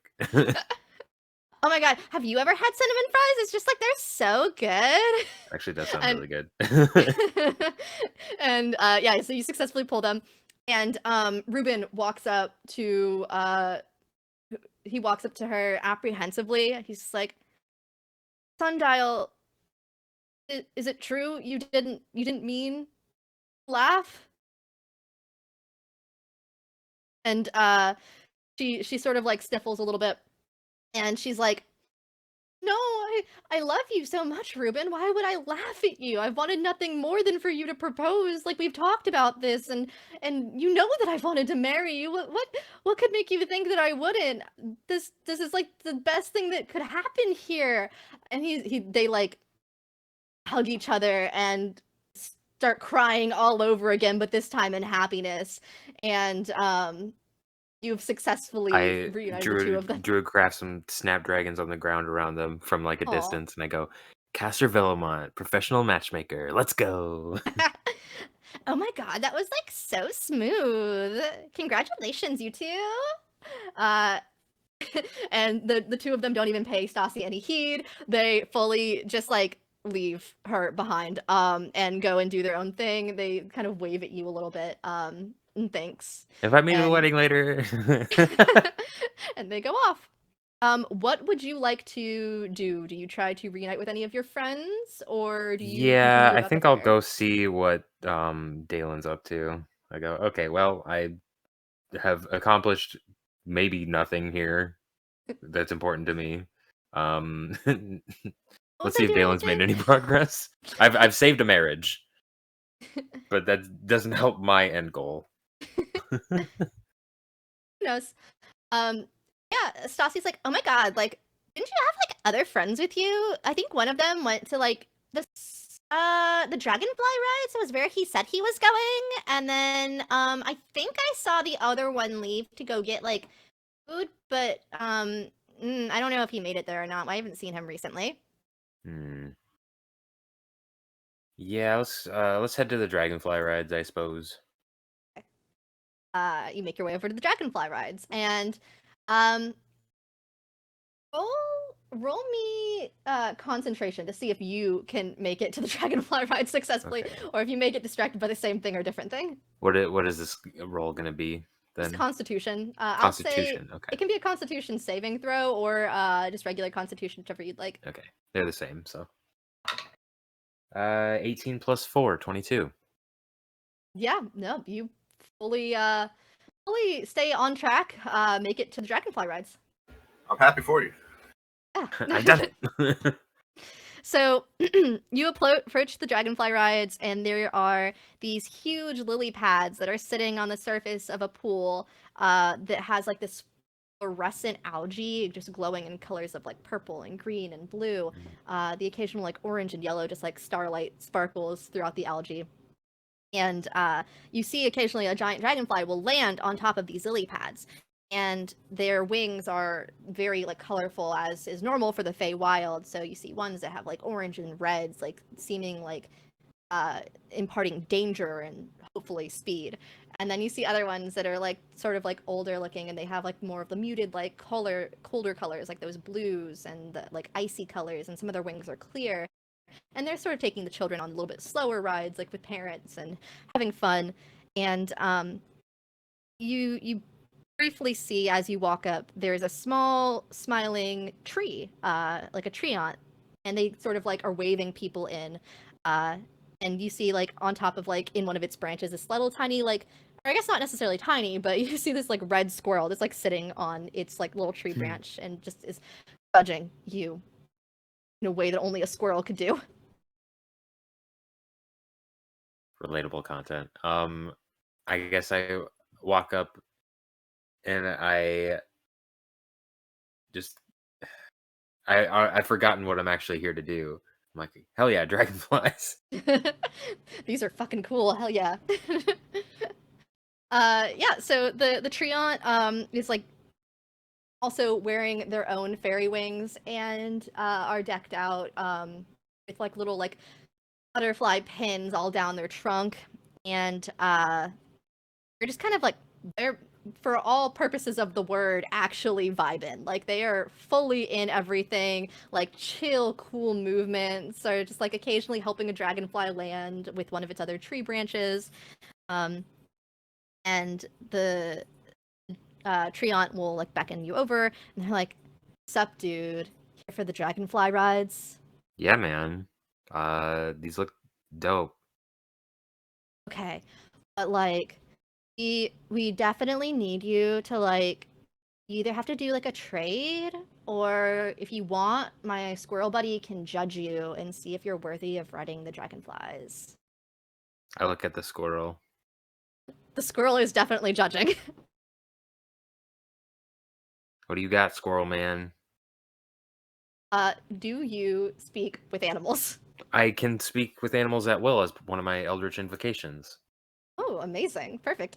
So, to Stassi, who cannot speak with animals, as she's like, I don't remember a squirrel being in the carnival. It's just like clicking at her angrily, chattering in a way that an angry, judgy squirrel would. And you hear, like, from the squirrel, "Who are you to, like, judge? Like, this is so rude of you. Oh my god." And then the squirrel turns to you, like, "But you're the one that I'm supposed to be, like, mostly judging? So, I mean, why should you ride the dragonflies? Makes you worthy." Because I really want to and they look cool. I got none. Well, animal handling to see if she thinks that's a good enough reason. Oh, man. Nat 20. Ooh. I mean, they are pretty sick. They're really, really cool. Did you want like a fast one, or did you want like a slow chill ride? Ooh, fast one for sure. Absolutely Amazing. fast one. Yes, perfect. This one, they just landed, and she like sort of like points with her little tiny squirrel claw to this like one of the ones that was like the orange color, and they're vibrant. They've got like little like, looks like a racing stripe down the side of its wing. She's like, "That's like the fastest one. You should try that one." Absolutely. Is your friend going with you? I look at Stassi. Stassi's like, "I mean, I've never ridden a dragonfly before. I don't know if I'm any good at it. Sorry, we just have like a lot of various dogs here in the carnival. Like, they're really loud. They just sometimes bark, and you know, when there's a passage of time, sometimes you know they just get really excited, especially when a lot of the food is happening." So, question for the DM. Yes. What are those familiars saying, since we speak with animals? You you hear the dogs that are just saying, time is passing, almost time, hooray!" What they are excited for and what the time is getting closer to, it is not clear. They do not say. They are just very excited that the time is continuing on. And you do kind of notice the moon has been slowly but surely moving up in the sky, and it's a little bit closer to that halfway point now. But Stassi will get on this dragonfly with you if you would like her to, or she will stay down. She is impartial. You know what? Come on, Stassi. Why not? I always wanted to ride a dragonfly, but I didn't want to like be imposing or anything. Sweet. And you are, it's fine, love. You are welcome to ride this dragonfly. as you get on, there is these like little tiny seats, like they're not really seats, they're just kind of platforms really that are on the back of the dragonflies. They are dubious at best whether they will actually hold you in. So it is kind of Just like a assumed carnival. yeah, because it's a carnival. So you will probably have to assume to make some checks in order to stay on top of / control this dragonfly. You have picked like one of the faster ones, but they are still like, all the dragonflies are to ride for whatever that means for you. And so as you get on this dragonfly and sort of get settled, like almost as soon as you get on, it takes off. Like the wings like sort of like start vibrating like the wings of a plane, like that sound when you first get in there and they're beginning to take off, and it shoots off into the sky. Make me an animal handling check to see how well you can direct it in any direction you would like to go. Okay. Since I still have speak with animals active, would that give me advantage in some way? Maybe. Sure. Yeah. Cool. Well, it's a good thing because the first one was a 6. The other one is a what's my animal handling +1, so that's a 17. Perfect. Yeah, you were perfectly able to control this dragonfly however you would like, as it takes off very alarmingly fast. Okay, I turn back to Stassi and I go, let's keep an eye out for if we can find Scabatha, because I'm reminded that that's actually what I think I came here to do. Oh yeah, you did have that issue where she kind of played that prank on you. That's right. Yeah. Scabatha and I are cool, but like this is slightly less cool. This is definitely one of the more elaborate pranks she's pulled on me in recent memory. Honestly, I don't think when you go to the Feywild, anything is elaborate. It's all just kind of the way it is. That's also true. And this is kind of the most mean-spirited one, I'll say that. I mean, it's kind of the time of the year for it, though.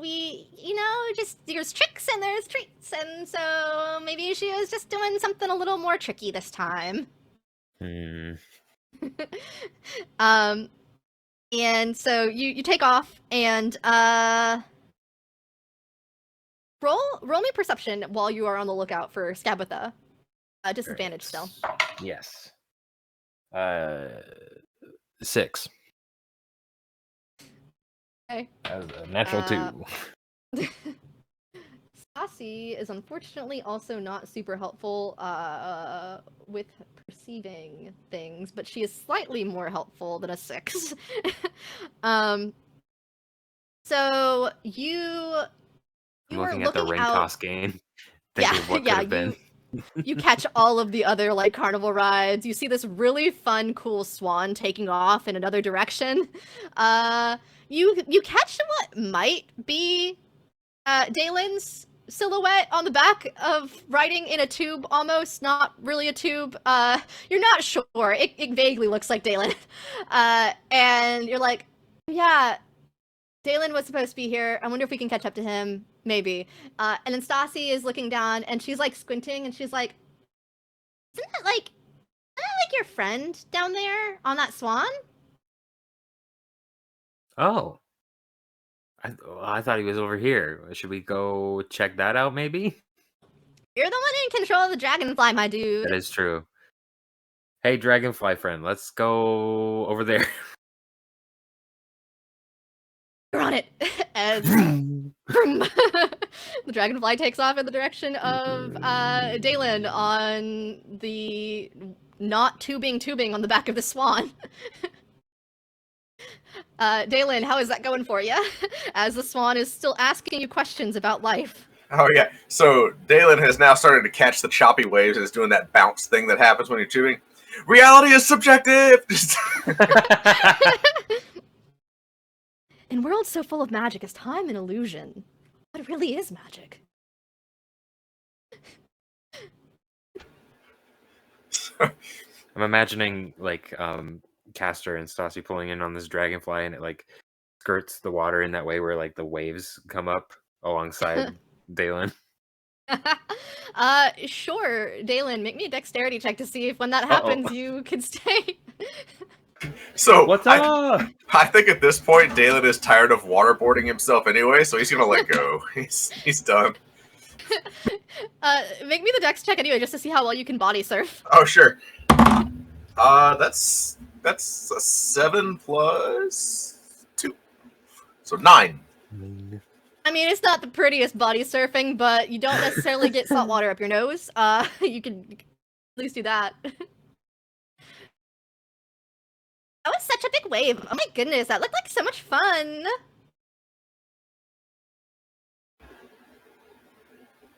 I have never had this much fun in my entire life. Please get me out of here. I didn't dress to be wet. It's like full Dressed to plate be meal. wet. No, yeah, full plate mail, just soaked underneath. Pick Um, you up and I. Stassi will also help give you a hand onto the back of the dragonfly. I clamber on up to the dragonfly. Oh, this is what I was trying to do initially. I'm glad you met me there, or I met you there. Anyway, hi. Hey, any luck with finding Scabatha? Listen, reality is a shifting sea of time, and goals are equally shifting. Sometimes the experience is what really matters. Bars.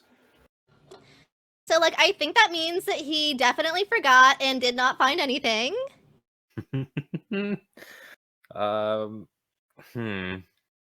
Well, Stassi, it's about the journey, not the destination. I mean, that's definitely true. Journeys are full of life experiences, and life experiences are best handled with coffee. She, again, has, like, too much coffee. Like, you're not exactly sure where all this coffee is coming from out of her coffee mugs, but she's got coffee. You want Hey. coffee? Well, I think you might need a little more coffee. I don't know if you have enough, but life Never experiences. enough. Life experiences, right? And I shove her off the dragonfly. oh. She died as she lived with coffee. Experience it with coffee. She falls off the dragonfly, and Oh, you two are no. left alone on the dragonfly. I lean forward to Castor. We might want to circle back around. She's probably not going to be able to swim and hold on to the coffee. I don't know. She's pretty talented. She is, in fact, deciding to drink her coffee underwater.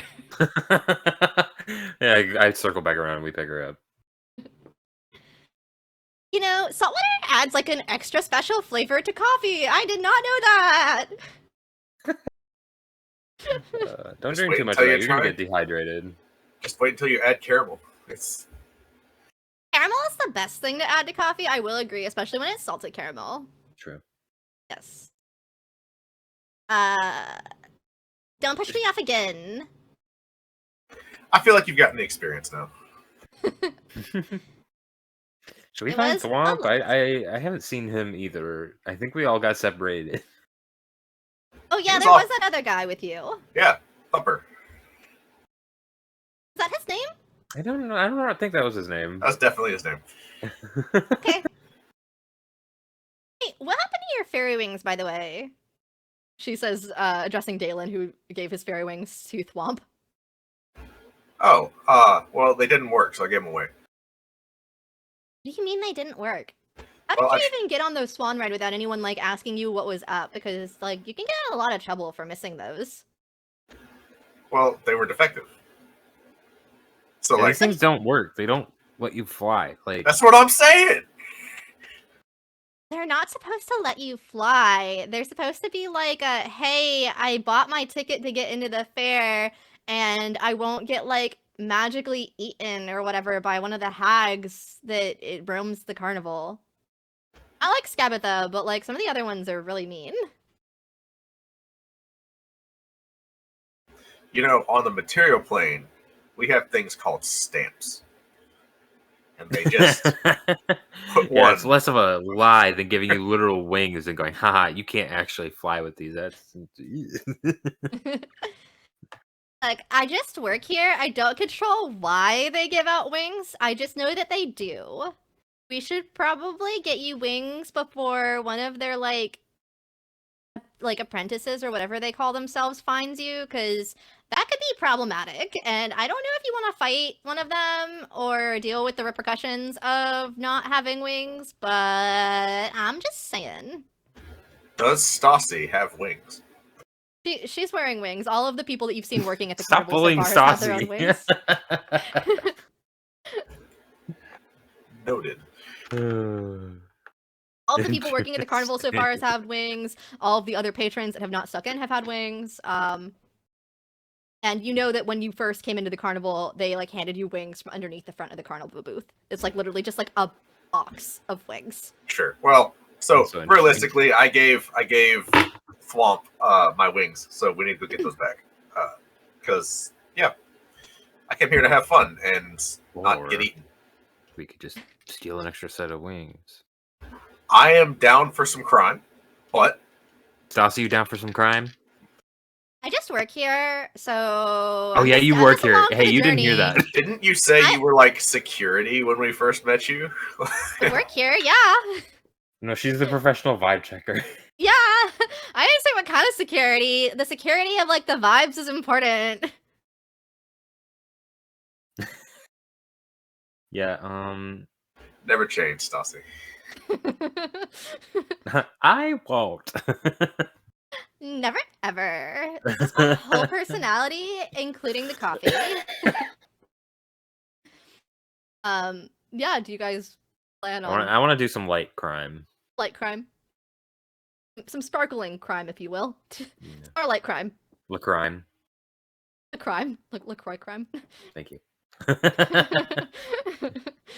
Okay. How would you like to go about this crime? This light crime? Hey boy. So we know that they're storing the wings in. Sorry, I was reading the chat. They're storing the wings somewhere like near the front gate, right?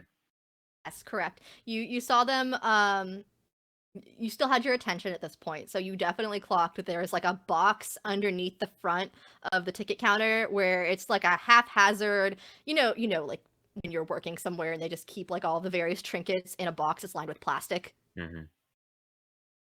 There's no organization. They've all just been ripped open and thrown in there, just grabbing one at will. Sweet. I just and you can tell me if this is too insane. I just want to like speed by bullet style with the dragonfly and just swipe one before anybody notices.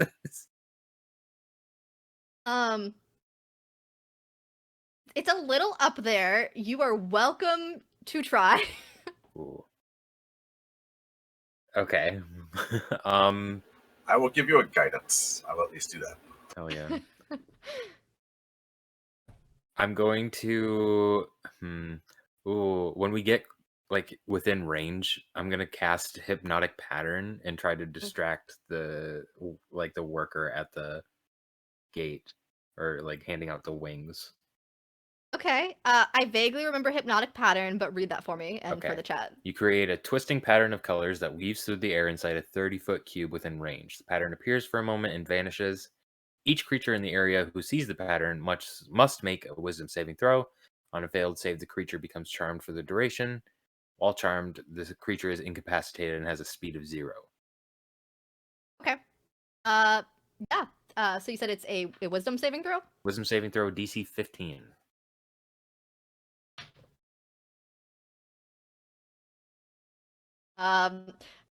How exactly do you snatch these dragonfly wings from the box at the front of the stand? So we bring the dragonfly in like top speed. Castor casts the spell.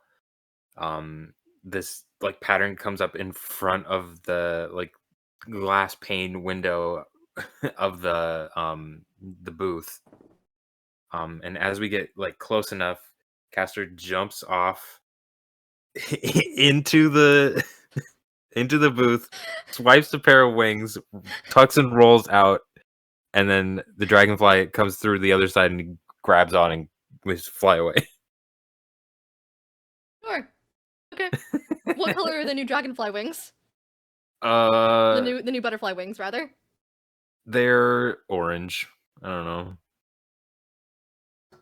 You have a new set of orange fairy wings. Orange is my color. I turn back to Dalen and I go, here I go. I got your color for you. I put on the orange default what I don't know. I put on the wings. I lost the word. It's fine. Vaguely stronger than LaCroix. Thank you, LaCroix? chat. That vaguely stronger. I love LaCroix. Look, That's my magnum opus. LaCroix. Yeah, so you have successfully gotten a pair of fairy wings. Sweet. What would you like to do now?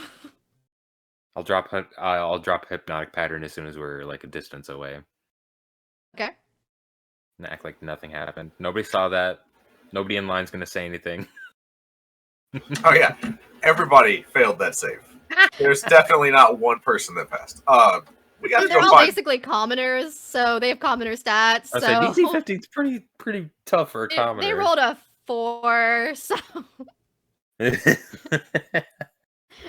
So like, we have to go find Thwomp, right? Like, yeah, let's go find you Thwomp. guys can do whatever you want. I'm just Now that here we're for the not in vibes, danger, which now that we're not I'm in danger missing of getting eaten still. by a hag. you know, Castor, I really feel like it should just be you and me. We should just leave Thwomp behind and just never have them in the stream. Wow. We'll cut back over to Thwomp actually while you were exploring. Aw. After you successfully get these wings. So Thwomp, you have started your pursuit of a mysterious caped person. Yes. Yes. I'm gonna tag along, just keeping my eye on that cape and just sort of hyper focusing, hopefully, on that cape and staying as close as possible to in his inebriated mead drinking whiskey drinking state at this point. That's some imagery. Just the occasional like whiskey shot, chasing after a cape. Okay. Sure. While you are in pursuit, make me a perception check to see if you can catch this person. Is there Keep up disadvantage with again? this. Yeah. While you follow them, keep up with. 10. Okay. Do.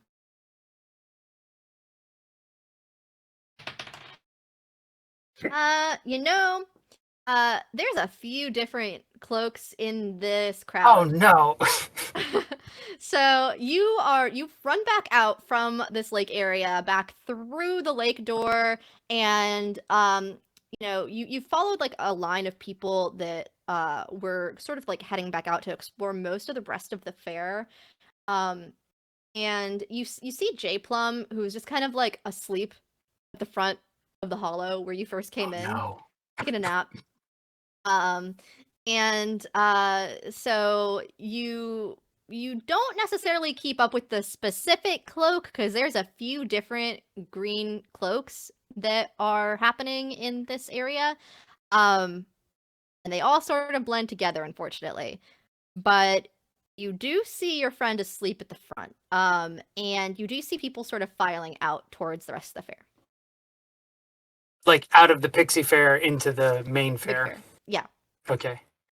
I am going to check on J Plum first, just to make sure that he's still alive. Like, I know that I sort of put him into a state that he has never been in before.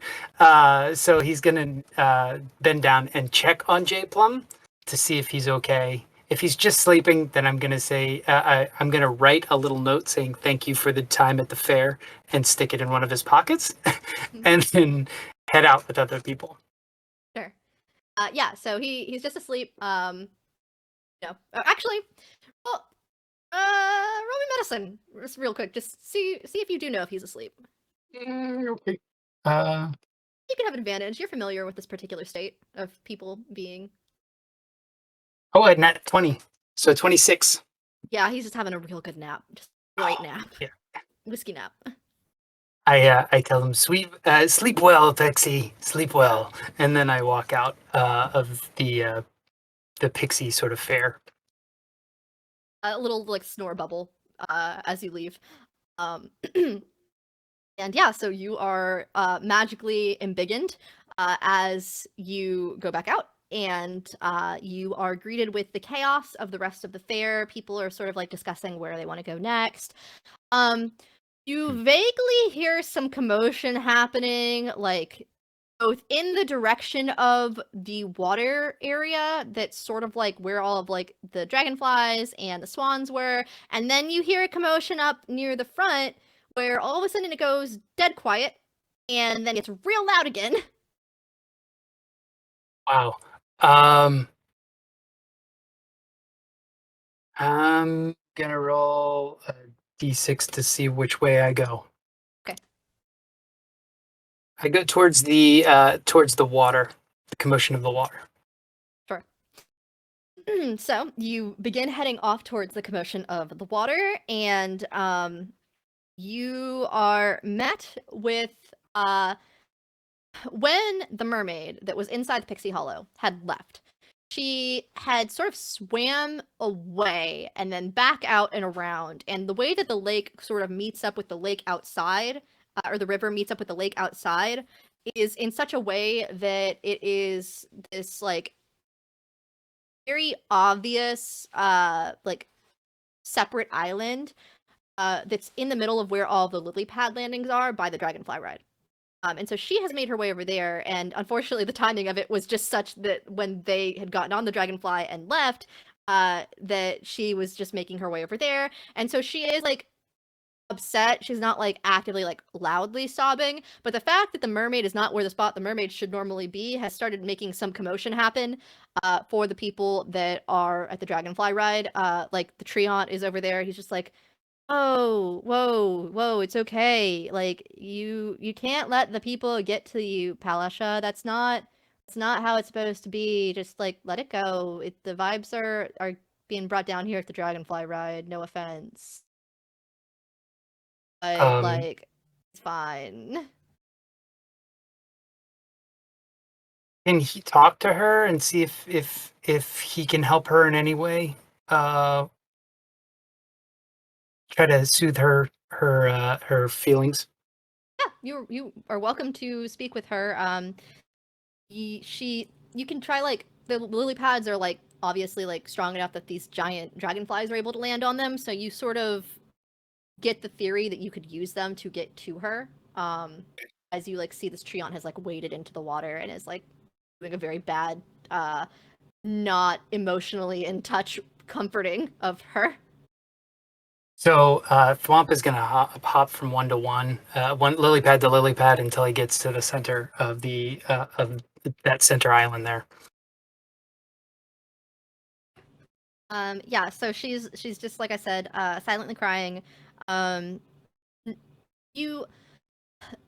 as far as like vibes have been going throughout this whole like carnival, the general air of everything with all of the music and stuff as time has been passing and the moon has been rising is that it's been very like light and upbeat, but she almost like via being upset herself, you kind of hear a little like twist and a kink in the music. And it kind of like goes from being in a major key to a minor key. Spooky carnival music more than upbeat carnival music now. And you are welcome to approach her. What do you say as you come up near her? I think he's going to sort of taking that in. He knows that she's already upset, and he doesn't want to say anything that will upset her even more. So what he's going to do is he's going to just sort of approach her and sit and just be with her as she's going through this. Okay. And then he'll wait until she wants to she feels well enough to start talking about it. Okay. Yeah, so she it takes her a good few minutes. She's just kind of like sitting there, and she does acknowledge your presence. Doesn't necessarily say anything at first, and as she's sitting there, she's eventually like, what can I do for you? I'm not much in the mood for music right now, but I noticed that you came over. Thwomp, even though he's in this sort of inebriated state, says, I was just waiting to see what I could do for you. I noticed that you were upset by the performance earlier, and I wanted to know if there's anything that I could do to make you feel better. Oh, that's very kind of you. Not many people who attend this festival care for any of the people that actually work here. It's just, what can we do for others? That's weirdly nice of you.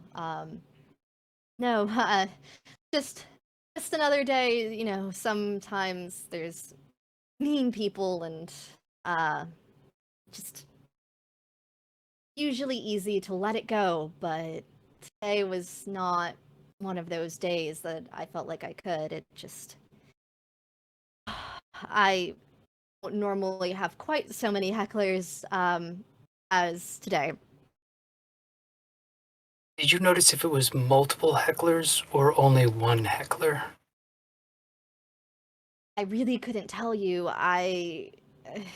Truth be told, this is unusual for me. Every so often someone doesn't like my music, which is fine, and they'll usually just leave, and that's okay. Everyone's entitled to having their own opinions about music, and that's not hard to deal with.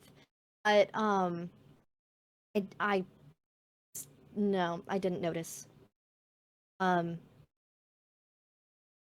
But thank you for trying to help. I appreciate it. I think need time. Things will be okay. I just was overwhelmed.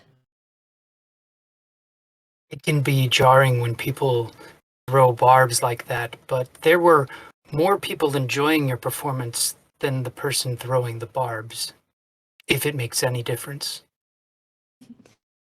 I appreciate it. That does help, actually. Thank you. Do you like music? Are you a singer by chance? No, I'm not a singer. Not in any way, but I appreciate the art that you provide. I find even people who are not big into singing can still be singers. It's more about matching the notes than always having the best voice. I could try teach you if you'd like. If you don't mind spending some time with me. Yeah, I would like that. That would be enjoyable. Okay. And the mermaid teaches you a little bit more about maintaining a good note, and you are given a proficiency basically in performance for singing Nice. related purposes. Nice. And she's left in slightly better spirits by spending some time with her, and eventually she'll be like, well, if I don't get back soon, they'll be wondering what's going on. So I appreciate the time. Thank you. You're welcome. I think they say break a leg. I think that's the term. Well, and she looks down at her fin, and she's like, I think it's more break a fin in my case. But He chuckles at himself and he goes, oh, yes. And then he'll get up and have a good day. And he'll hop back over to the mainland. Perfect. Yeah, so you have made your way back to the mainland. The mermaid is in slightly better mood, and after she leaves and after you've helped her and gone through that exchange, this like dip in the music sort of like catches itself, and it's now wavering between this weird imbalance between being in a major and a minor key of carnival music. Castor and most- Dalen and Stassi crashing on a dragonfly. Get in, bitch. We're going shopping. So. you spot your friend, you crash into some buildings. Yeah, no, yeah, I mean, do you guys want to try to make a perception check as you are flying about and trying to locate your friend? Yeah, let's try to. We'll find Thwomp. Maybe. Eventually, maybe. Probably. Not if I don't want to be found. Not if I roll on that one. Did you? 17.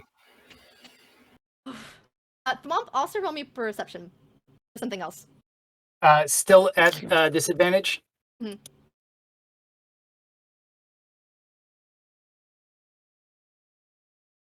12. Okay.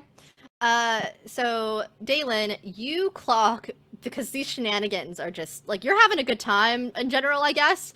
But these are some shenanigans, and you're just like, I want to find this other guy and just continue whatever we got to do. So you spot Thwomp or Thumper, as you've been referring to Thwomp immediately. You're just like there, right there.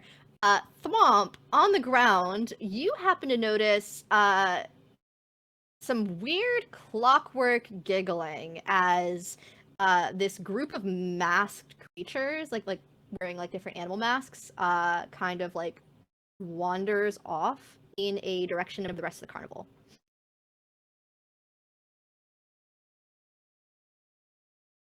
I guess the question is, which of you gets to the other one first? Yeah, I'm gonna be heading towards those clockwork people.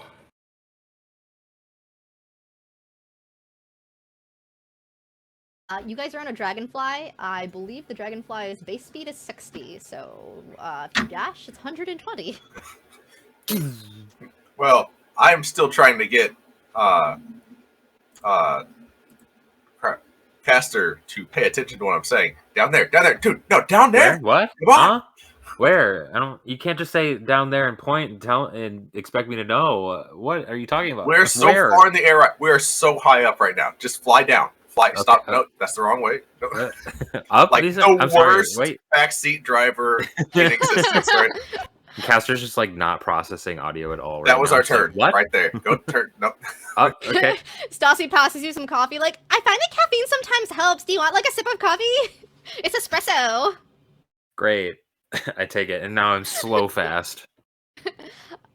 You are actually by drinking her coffee, you are granted a D4 to use for any check or save that you would like in nice. the future. As she is a pact of the whatever warlock that I can't remember, the one that gives you an item. Coffee. Back to Coffee. the talisman. I don't know. Talisman. Yeah, she's a pact of the talisman warlock, and so her coffee is magical. Nice. But yes, so you were granted essentially a D4 to use towards a check or a saving throw by drinking her coffee that she has offered you. Sweet. And so, yeah, I guess the 120 feet versus Thwomp, what is your speed? It's 40. So So- if I dash towards those people, I'm at 80. They'd still overtake me. You're a monk, though, right? Oh yes. Yeah, I could spend a key point and The question is, do you? yeah, he would. He's gonna spend a key point because I haven't yet, and use his step of the wind. Okay. As well. What does that put you at as far as speed? So if I dash and then use the key point to do another dash, that would be at so 40, 80, 120 actually. So we are just matching speed with this. God, he's so fast. I know, right? This way. What is happening? This drunken master Harangon that is following these like mass He's bunny hopping. He's like. Why is he so fast?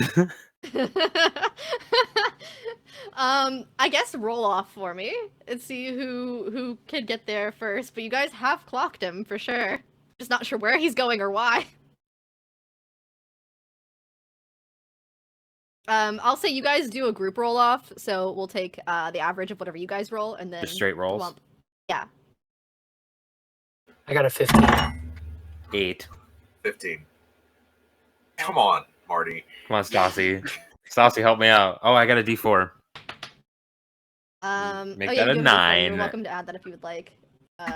You said 9, Yeah, I got a 1. and Kenny, you said you got 15. Yep. Yeah, I mean, believe it or not, even with Stassi's help and even with that, you guys are not quite as fast, so you are tailing right behind your bunny friend.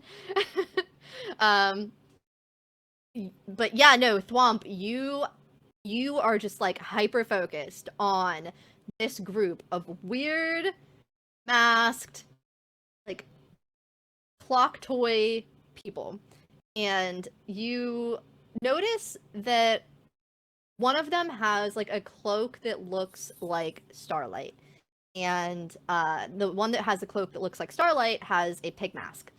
And as they continue moving, they are entering like this location that's not really, doesn't look like a ride. It looks almost like a ride that has been closed down and is under repairs. So the fact they're going in there is a little sus. I think that Thwomp wouldn't recognize it, or wouldn't. He's so hyper focused that he wouldn't even pay attention to that. He's just following these people and that cloak with the starlight on it. You two that are flying in on a dragonfly at a very fast speed also happen to notice that this location he's going into is this decrepit looking, not quite ride. I will say you also potentially notice these people, possibly not as much Dalen since you're the one backseat driving, but Castor, as you're trying to maneuver, you might clock them more. I know Stassi definitely does. She's like, that's kind of weird. I don't know who those people are. They don't work here. They don't even go here. Who do you know here?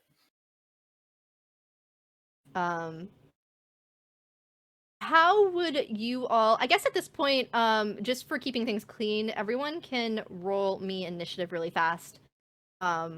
Just so we can kind of figure out the best order. 10. 22. 19 plus 3.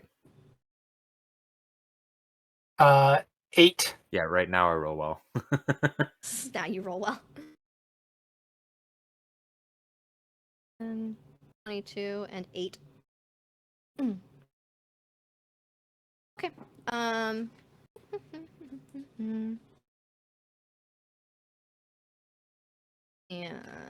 group has a bonus.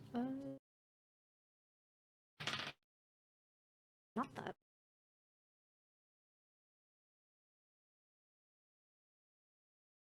What is your? I assume it's really high. What was your dex bonus, Thwomp?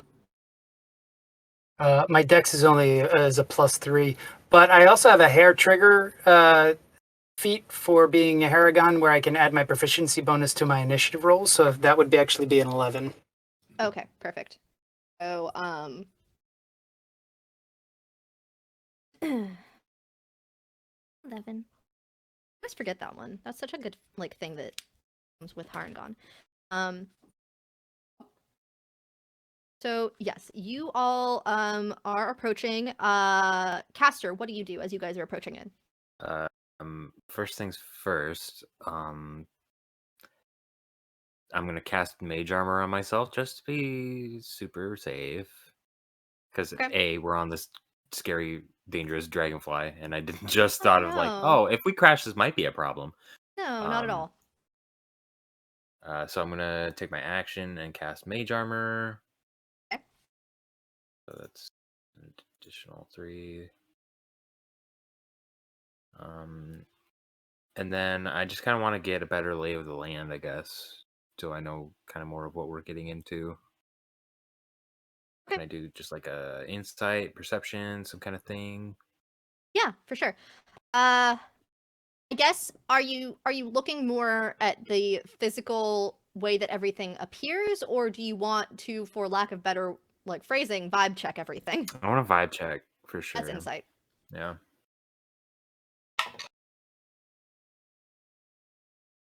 Ooh. This is not a high DC. Yeah, this is a 17. Oh, the vibes are off. Something's real weird. Something's sketchy. You could almost assume, based off of a couple of the things that you have caught on to as you are fast approaching, that perhaps the Starlight Orb and the Starlight Cloak and the weird clockwork toy creatures of the clockwork hag that is your patron might be related. Okay, so this something's is up, and definitely you are pretty sure. Yeah. This is Scabatha's doing. Yes. You Okay. were like 99.9% sure this is Scabatha. Like, and her group. All right. I turn back to Dalen and I go, "This is definitely some of Scabatha's bullshit. Let's just go in and see what's up." Dalen, you said that Scabatha was your paladin patron too. Sure. Why not? Yeah. Sounds right. Definitely her shenanigans, but that's actually gonna be Thwomp's turn if that's your quote unquote. Yeah, I think that's all I got. Thwomp, that is your move. Womp is going to run up to this. Does he perceive the same thing, or is he still just curious? You may also roll me insight if you would like. If you are also doing a vibe check, or you can do a perception if you'd like to try to see anything else. I'll do insight. Is that at disadvantage? No. Okay. 13. Yeah, I mean, you don't quite get that much. You do pretty much figure out it's weird. You don't necessarily know that much about Scabatha, so you don't put those pieces together that it's definitely something related to what's going on with the other randos you met up with earlier. But you do know that something weird is happening, and you might be interested in whatever is about to go down. Some weird stuff's been happening at the fair all day. I'm gonna.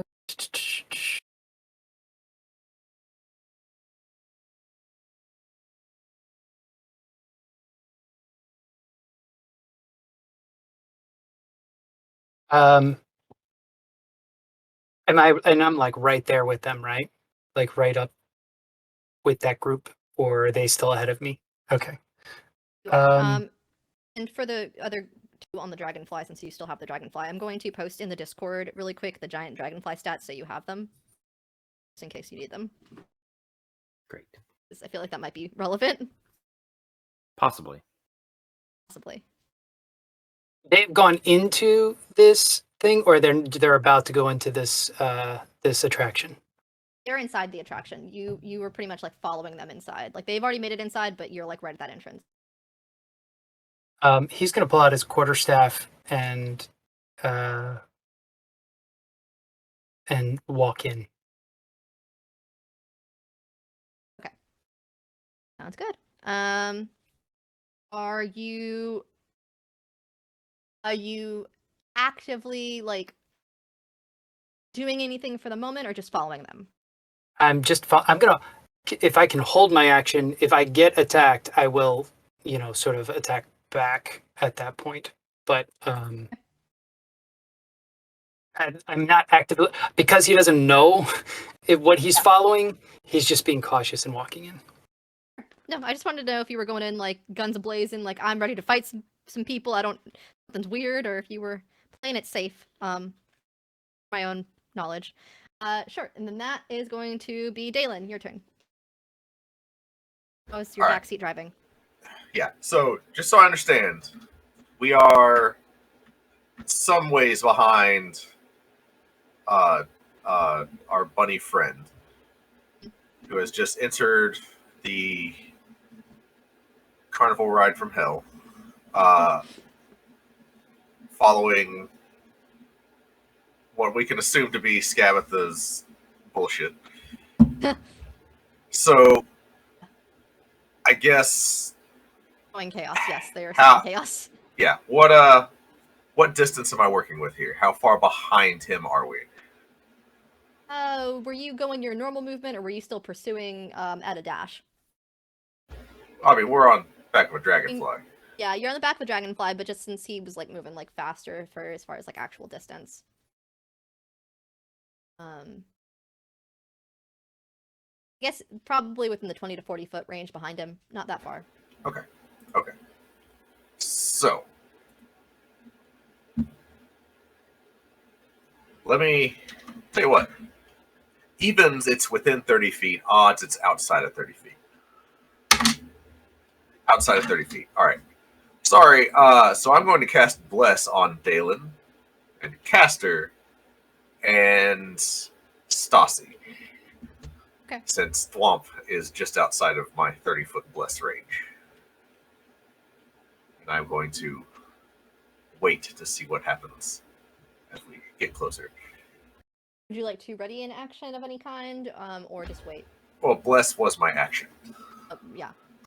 Okay, sounds good. So yeah, the crew of creepy masked Tabitha's chaos is continuing into this, as you said, carnival ride from hell.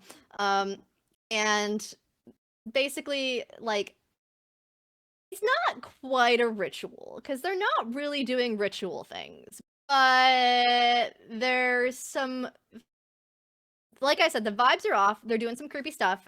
There's some chanting. It's unclear if the chanting is related to any kind of spell. But they are holding a different orb, at least the one that has the starlight, is, and sort of like cackling in a very like mean way.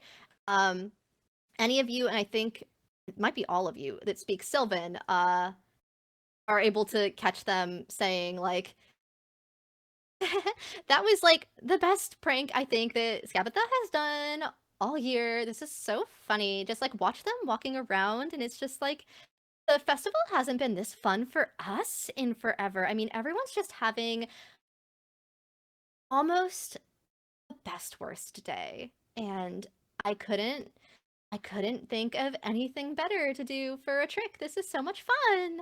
And they're just like back and forth off of each other, just enjoying the misery that people have been going through pretty much at the carnival. Like Schadenfreude, sort of like reveling in everyone else's awfulness. They as far as an action so far have just pretty much been chatting. They're just being kind of catty right now. But they are not, I don't think they haven't noticed that you all are following in behind them yet. Cool. Unfortunately, they are not very observant.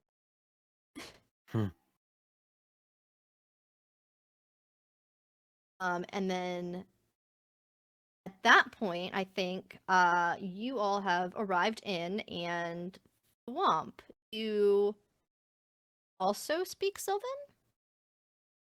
Yes, so you caught that. Okay. So knowing that this could be the people that sowed the chaos and actually upset my mermaid friend now, I'm going to step into sort of their midst and say, sometimes playing pranks like that can hurt somebody's feelings in such a way. I don't approve of you hurting my mermaid friend's feelings. I mean, it's just in good fun. If they can't get with it, then it's their fault. At that point, he says, "But you also upset my compatriots for the nights. They lost something too. So you're just sowing havoc all over. That shouldn't happen." But havoc is the best kind of fun. That's all we're about. I mean, sewing is part of my name. The one that has the starlight cloak says, that has the pig mask.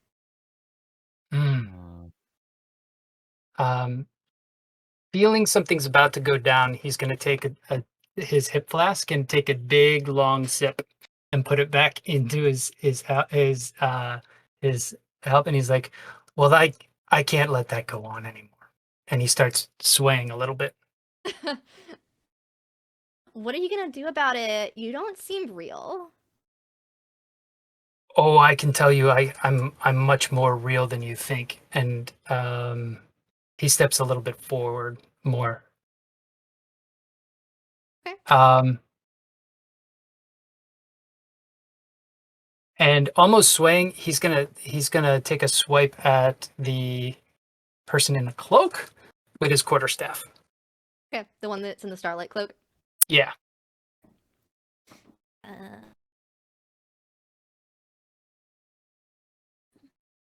And if it hits, I'd like to try to do stunning strike. Sure. You know what it is? I'll tell you if that succeeds. It's a 10. Okay. Is everything in the front for some reason?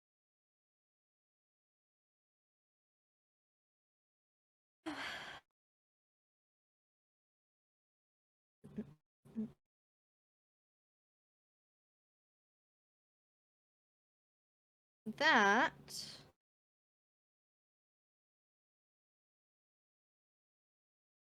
does not hit. Okay. He's gonna make another attempt at the quarterstaff. Okay. That one's gonna be a 24, and he's gonna stunning strike that. Definitely hits. And then he needs to make a con saving throw of DC 14. You know, on a nat 1, I don't think that there's any way they can do that. All right, so he's gonna take 8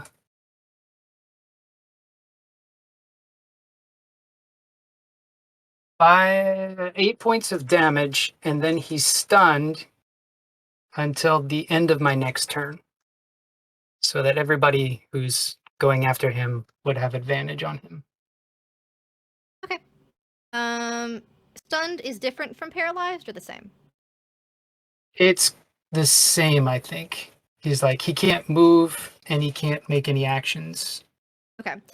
So your stunning strike hits, and it seems like for all purposes it should be successful. But this weird creature with its like clockwork like movements and sounds sort of like just tilts its head at you, and you're like, that's not normal for what should just have happened.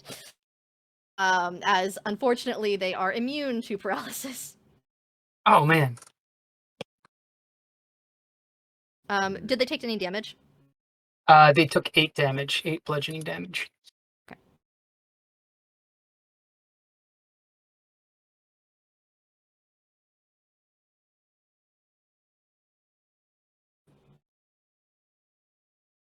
And is that your turn? Oh wait. So stunned creature is incapacitated, can't move and speak, and can speak only falteringly. The creature automatically fails a strength and dexterity saving throws, and attack rolls against the creature have advantage. Then, Okay, so they are different. Still the same? Yeah, paralyzed is slightly different. Any attack rolls that hit are auto crits on paralyze, Okay, perfect. Never mind then. You're and stunned. they automatically fail strength and dex saves. I don't remember if that was disadvantaged on stunned or not. They automatically fail. Okay, so Yeah, they're they very do. similar. There's just a very minute difference between the two. Okay, never mind. Then they're stunned. But they still took 8 damage on the first one. And then once they were stunned, what were you gonna do instead? We'll retcon that a little bit. Oh, that would be the end of it, but I would move away from them at that point and get ready for some fight. Okay. There were 2 others with them in the group. So I think as you just hit their friend, they would probably try to take the opportunity against you as you move away. That is still what you want to do. Can I use... Actually, I can use my lucky footwork, which is as a bonus action... Oh, it's a rabbit hop. As a bonus action, I can jump 15 feet without provoking opportunity attacks. Perfect. Okay. Then you do that. And then after that happens, then I believe that will be Castor's turn. Sweet. So we pull up and jump off the dragonfly, or at least Castor does. And I say, "All right, Scapitha. It's been really funny. It's time to knock it off, though. This one's on the tier list of pranks you've pulled. This one ranks pretty C tier, I'd say, honestly." Well, the one that is currently operating directly under Scapitha is stunned. So one of the other two minions that is like with her just kind of like turns to you, and they're just like, "You must not have been with Scapitha for too long, because anything that causes chaos is the best kind of fun.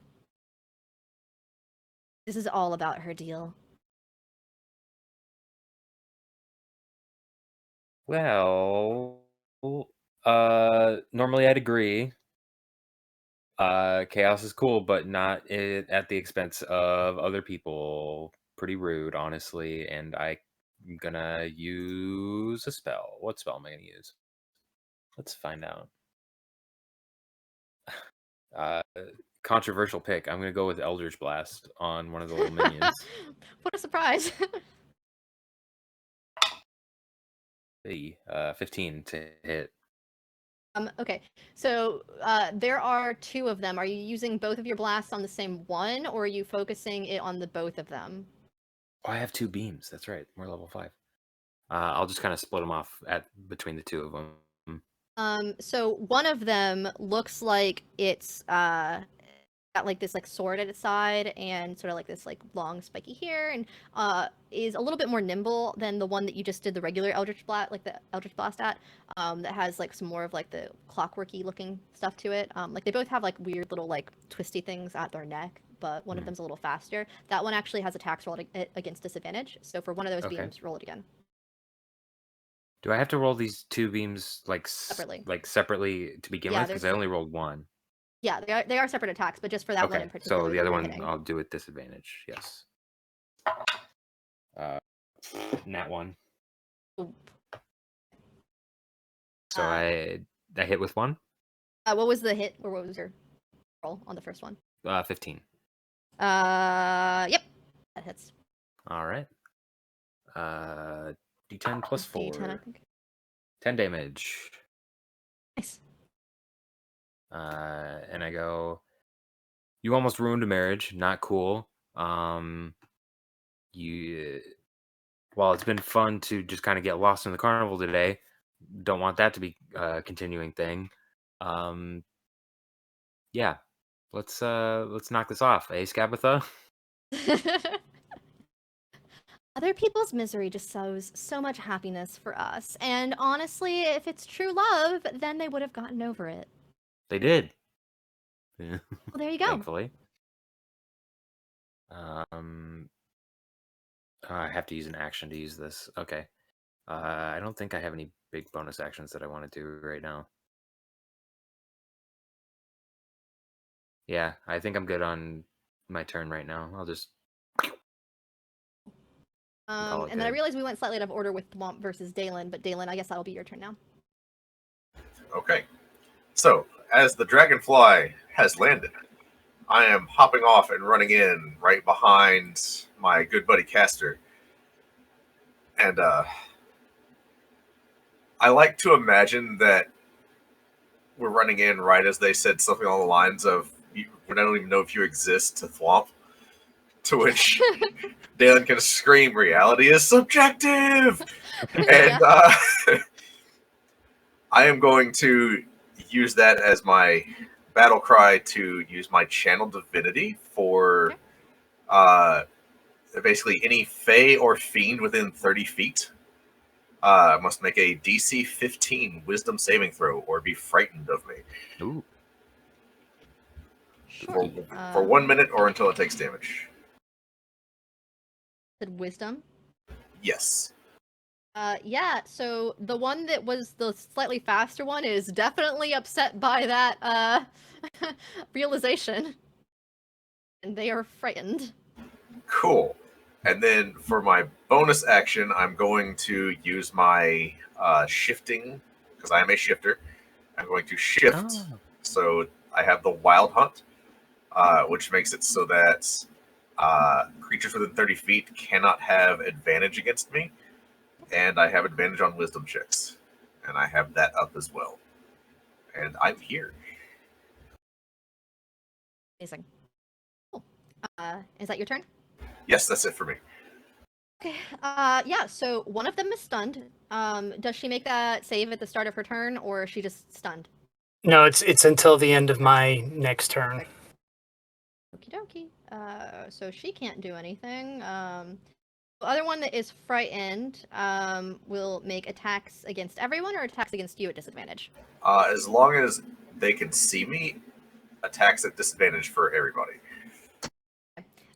Yeah, I mean they still don't like that this is happening, so I think honestly for this particular one, they are just like, you're just not getting it. Are you sure that you are Skabatha people? This doesn't seem normal at all, and they're just kind of backing up and using their movement to disengage at this point, and they are fast and they are deep within the decrepit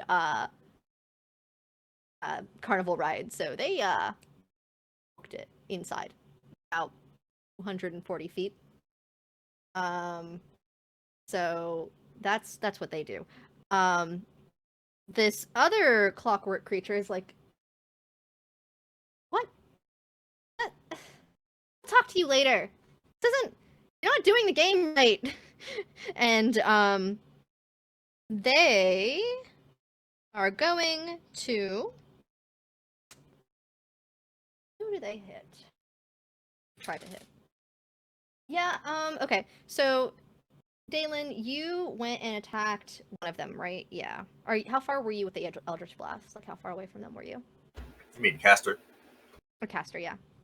Oh, my Eldritch Blast is a range of 120 feet. So I would say I was probably about, well, we were probably in closer proximity. I would say maybe 45, 50 feet-ish. Okay. Yeah, so I think this one doll that was engaged with some of this is just kind of positioning themselves so they get a little bit closer to all of you, and they just let out this ridiculous cackle. And I will say that this is the case for Castor and Thwomp. If you were also within about 30 feet of it, that you were affected by this as well. And it's just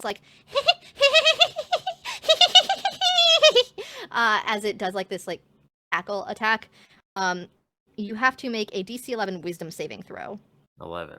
Okay. It's not very high. Yeah, 23. 15. Perfect.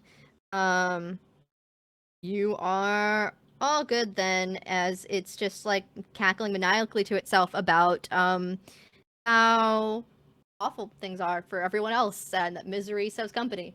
So it's just laughing to itself right now, and it's kind of put off by the fact that neither of you seem affected by this, but what are you gonna do?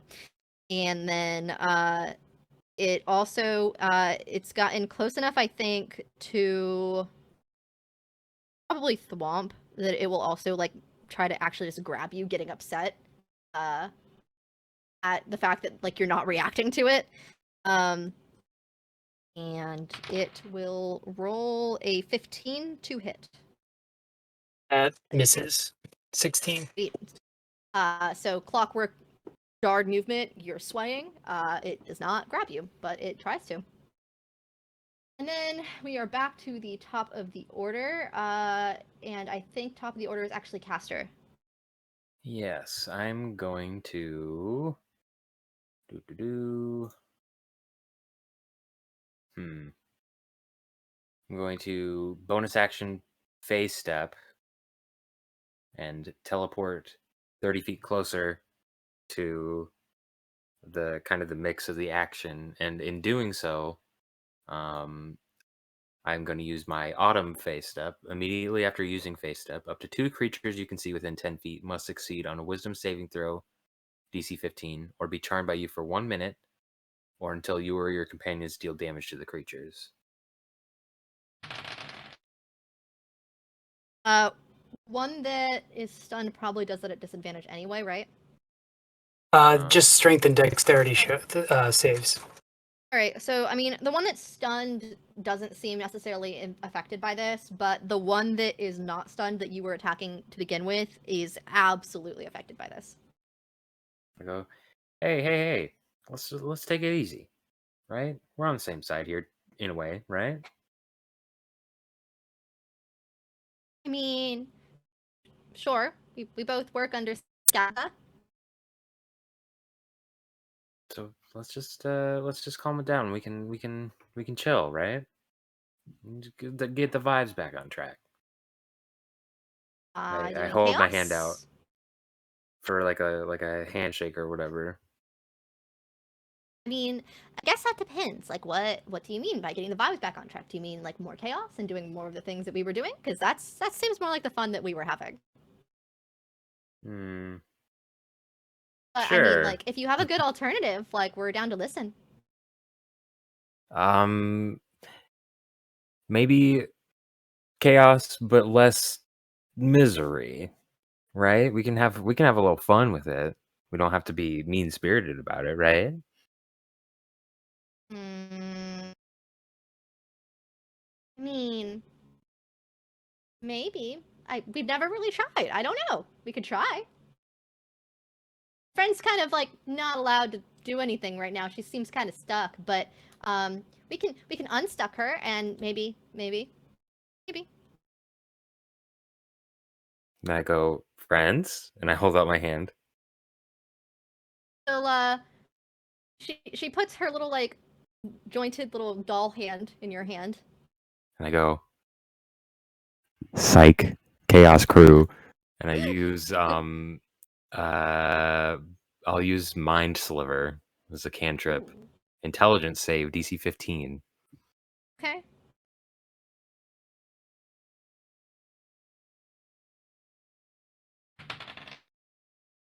Nope. All right, you're going to take 2d6 psychic damage, and then the next time you have to make a saving throw, you basically have Bane on that. Nice. That's cool. One. So that's 9 damage.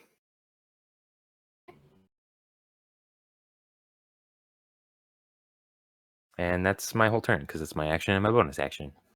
Nice. Thwomp, that is your turn. Get pranked, kind of. She actually laughs appreciatively at that though. Like you did cause damage, but she's like, "Ha, that was cool." See, that's what we're talking about. Since we're trying to, I don't know how we're sort of trying to do this, so is that I'm going to go ahead and attack the, jump back and attack the cloaked one again with my quarterstaff. Which is a 9, that doesn't work, but then he's going to go ahead and do an unarmed strike. Oh wait, I forgot to do the advantage on the quarterstaff. Oh yeah, because they're stunned. Yeah, at least at the end of the roll. 13 hit? Yes, it does. Okay, so the quarterstaff did hit for 7, and then the unarmed strike is going to be a 22 Hit. Yeah. for another 8, so 15 total damage. It's all on the same person, right? Yep. I mean, they didn't like it, but they're still standing. And he would no longer be stunned since it's the end of my thing. Okay. Yep. Then if that is your turn, then that is Dalen's turn. Okay, so one of them is just coming out of a stun, correct? Correct. Yeah. Then the other two are, I guess, over by Castor, just doing their own thing. Well, one of the two ran Sure. because it was scared. It was frightened of you. It was not down for the vibes and decided self-preservation, and so they left about 20 feet ago. And then the other one is currently dealing with Castor, yes. Okay, cool. So Thwomp's on one, Castor's on one. The other one is running away very, very fast, yes? Mhm. Okay. Well, I'm going to point at the one that Thwomp is dealing with that is now no longer stunned. I'm going to say, dance! I'm going to cast command. DC 15 wisdom save. Love it. Okay. Dice are telling a story and it starts dancing. Break dancing, clockwork dancing, toy dancing. Does the what? robot? I go Yeah, it does directly the next to robot. it, and I do the robot as well. Yeah. Let me roll performance just to see how I do. Terrible. It is just atrocious, but yeah. It's right there with you. It's not good at it either. Believe it or not, dolls are not meant to do the robot. Yeah, that's my turn. Cool. So one of these is dancing and can't do anything. The other one is still fighting, and so it will try to grab you back, Castor, the one that you tried to grab. And it is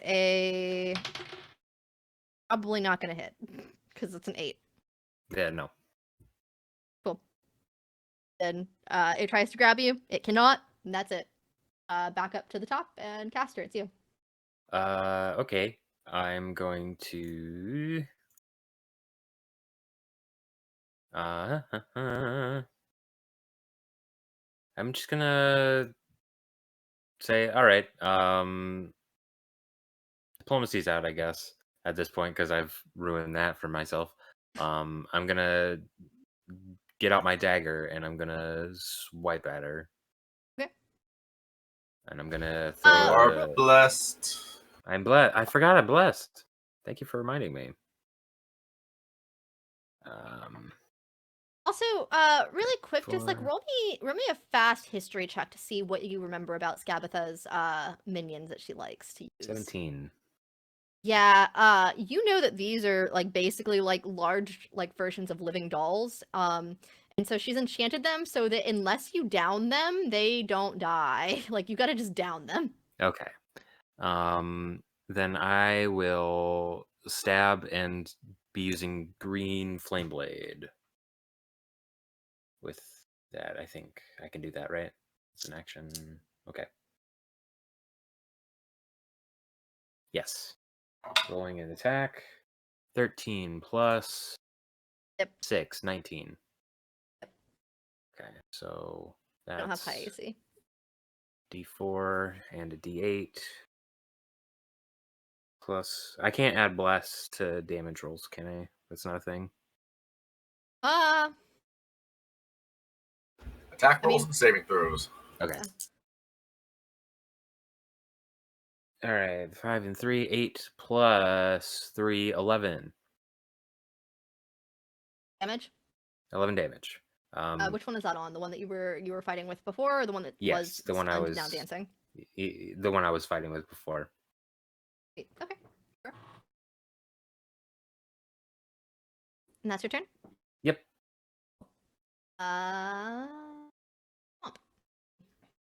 We're going back at my buddy dancing. And we're going to quarterstaff and unarmed strike again.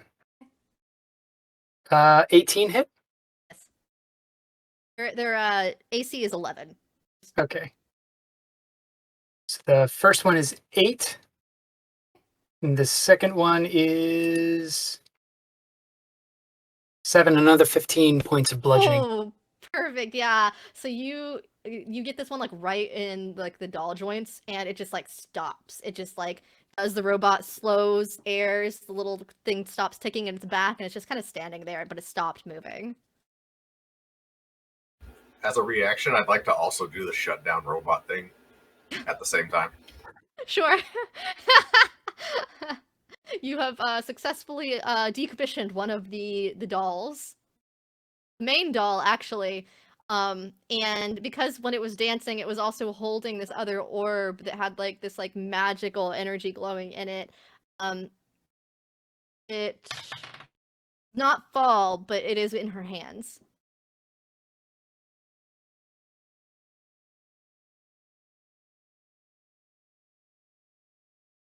If you do anything with that information. But do you do anything else, or is that your turn?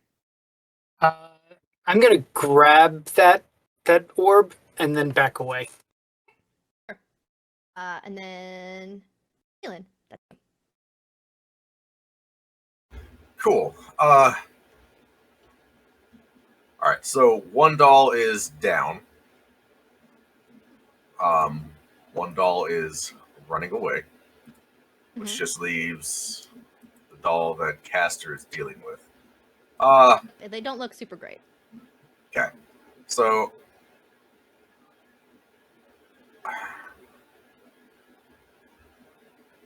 what's the most mischievous thing I can do? I'm gonna walk over to Thwomp and try to get a look at what he's holding. Okay. It is an orb with it just at base is magical energy. You can just intelligence, I think. Straight Arcana. intelligence, Arcana. Yeah. I mean, it's the Yeah. same. So, that is a 15. Sure. Something about it gives you the idea that this might be your lost attention. Cool. Hey, Thwomp, can I have that? Yeah, and he hands it over. Cool. I take it from him, and as I take it from him, I use 5 lay on hand points to cure his alcoholism. He is sober.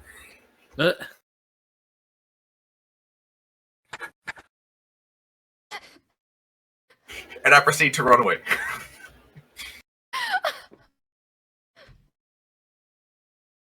Yeah, that's some chaos. See, that's how you do it.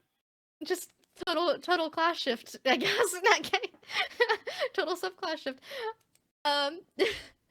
Yeah, do you just run away with the orb? Yeah, I'm booking it. I'd say I probably have, 20 feet left that I can go, because... Yeah, I mean, honestly, I think this last doll that, is currently engaged with, Castor is just like, hey, don't take that, that's ours! No, It's actually, ours that's- now, we found it first, you gave it to us! Well, And they're gonna try to attack Castor so they can get past you, but I'd rather they didn't. they don't, because they don't hit, and so that's Castor, your turn again. They look slightly better this as they start, like, and they get mad, like empowered with madness. But Is Dalen like making off with my attention as well? I think it's everyone's attention. Yeah. Okay, It's just everyone's the attention of the group is in this ball. Okay. Well, I don't want to lose him, so I use face step to teleport near him, and I just keep pace. I try to keep pace with him with my 30 feet of movement, and I go, hey, let's not get too hasty. So you're essentially just like leaving the doll, like just leaving this Yeah, I'm just combat like, I'm out. situation for. Yep. Okay. Sure. In that case, it is Dalen. Nope, that was wrong. Nope, because that was Castor. Thwomp. That other one's not looking too hot. No, that's super great. Okay, he's gonna run over and he's gonna like sigh, like as Dalen runs away. He's like, and then he's gonna take another nip of whiskey to power up again, and and then he's gonna run over to this one that's not looking hot and make 2 attacks on it.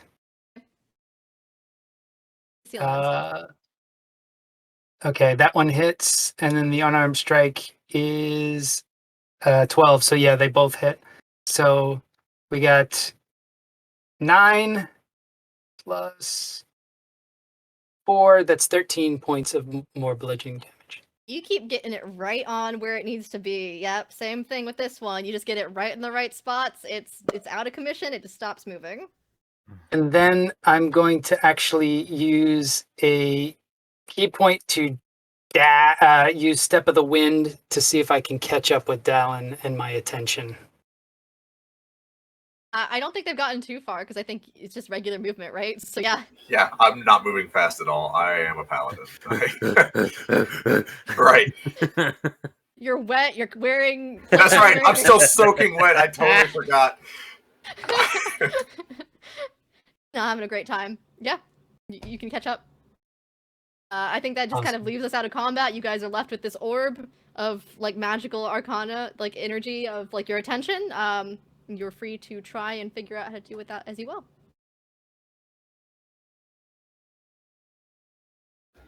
Cool. Well, now Since what? you're not in initiative, I'm just leaving that up to you guys for however Hey guys. this interaction goes. How's it going?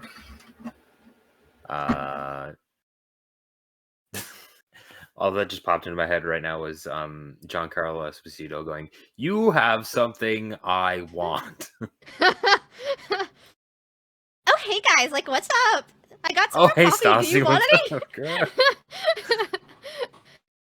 Oh boy.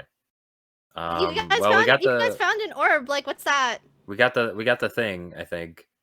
Yeah, I believe that's our attention. And he's like sort of swaying and looking directly at the orb, just sort of like, once again, swaying and looking at the orb like, I need to have that. Or I need what's in there. If you have it here for a second, I can help if you want. You know, the last time someone asked us for this, it went poorly. I would like to roll an insight check on Stassi. Yes. Sure. That is a nat 20. She's For being a genuine. 25. Genuine? She's being genuine. She wants to help you. Although the thought did also cross her mind that that's pretty funny, and she was gonna try to like do something. Like she's kind of giggling, like she was gonna like mess with you, but she is being genuine. Perfect. Sure, okay. I give her the attention ball. Do you just pass it to her, or do you like toss it? I'll put it in her coffee. Oh, sure. So you put it in her coffee. She's like, I don't think attention tastes good in coffee, although coffee does help attention. In my case, at least, that's what I think. Without coffee, I'm like totally distracted. Anyway, and she like pulls it out and she like kind of throws it in the air and she does an eldritch blast at it, and it shatters and like the magical energy kind of like goes down and like it sort of looks like there's like wind up bird toys. I don't know if they make sense, like the little bird toys and the fairy toys that like flutter. And so it just kind of like lands in like your guys' hands if you're holding them or on your head or wherever, and like you kind of feel that missing thing you didn't quite know what it was that was gone but returned to you, and you're left with these little trinkets, these little toys, however they look for you, whether it's like a bird or a fairy or whatever, and you can kind of faintly hear on the wind the cackling of Scabatha's chaos as your attention that was borrowed is returned. Gabatha, you crazy witch, you've done it again. But yeah, that's the adventure. Thanks for playing, you guys, and thanks everyone for tuning in. As we've said at the start of the stream, we are supporting Chad and doing a charity stream today for them and raising money to support people that have ADHD and families of people with ADHD and ADD. They are a great resource group and offer a lot. You can follow the link that Nightbot just shared in order to help donate there. I'll let everyone go ahead and close everything out. If you'd like to share again who you are, who you're playing, where you're from, and where people can find you. Yeah, I'm Kenny. I'm the DM for Bard Rock Cafe. I am not normally this chaotic, but I figured, you know, if ever there was a time. Yeah, you can find me at Kenny_rules on Twitter. Please give the podcast a listen. We do have wild magic, so it is a little chaotic. And yeah, thanks so much for being here. I'm Marty. I'm Ball Martian on Twitter. I'm a member of the Wayfaring Strangers podcast that you can find on Twitter at WayfarerDND Pod. New content for that coming soon, hopefully by Halloween time. Production's been getting pushed back again and again, but hopefully by the end of this month we'll have a one-shot out. I'm a frequent guest on Bard Rock Cafe. I'm currently guesting on the currently airing arc of their show right now, which is a wrestling tournament. It's been really fun to record. So I hope you'll check that out. You can also find my music. My band is Winter Wayfarer. Wherever you do your social media, wherever you stream your music. We just released a new single back in July and have plans to put out an album early next year. So be on the lookout. Cool. Bob McDonald, best Bob McDonald, at Stage Outlaw on Twitter and Instagram. I do a lot of work with Crossroad Games. I was in their Deadlands campaign, which features Exit on Death. I'm also in the Glass Chronicles there, as well as Outbreak Undead, which has just started. That's another Exit on Death actual play as well. I like playing games, so if you want me to play like this, or I had a blast playing with you guys, thank you. And if you want me to join your game or join a game for a guest spot or something like that, you can hit me on Twitter, and we'll see if we can work it out. Thank you. Amazing. And hey everyone, I'm Xtina or Xtina. I was your GM today. You can find me at Greekachu pretty much everywhere. And when I'm not DMing, which I will actually be starting to do a Spelljammer stream with Bard Rock on their channel, we're doing our kickoff session 0.5 basically next Saturday. And then starting in November, late November, we're doing every other Saturday going forward. But that's going to be fun, and I'll be GMing that as well. But when I'm not GMing, you can find me playing Winterra Dark Knight over on the Agents of Damned podcast, at Agents of Damned on Twitter. The Department of Adventure is maintaining normality and eradicating debacles, and trust me, I'm always this chaotic, whether I'm DMing or playing. Gotta love some Feywild shenanigans. But it's been great getting to listen. You guys should go ahead, tune in about, I believe, an hour for the next stream that's kicking off. I'm a little bit of a fast talker, so we wrapped up a little early, but I believe that Marty's on the next stream as well, so it'll be a great chance to grab some lunch. Let's go. grab some lunch. Tune in for some chill jams in the meantime, and still check out the Chad charity, and thanks for tuning in. Thanks, y'all. Bye. See you in an hour.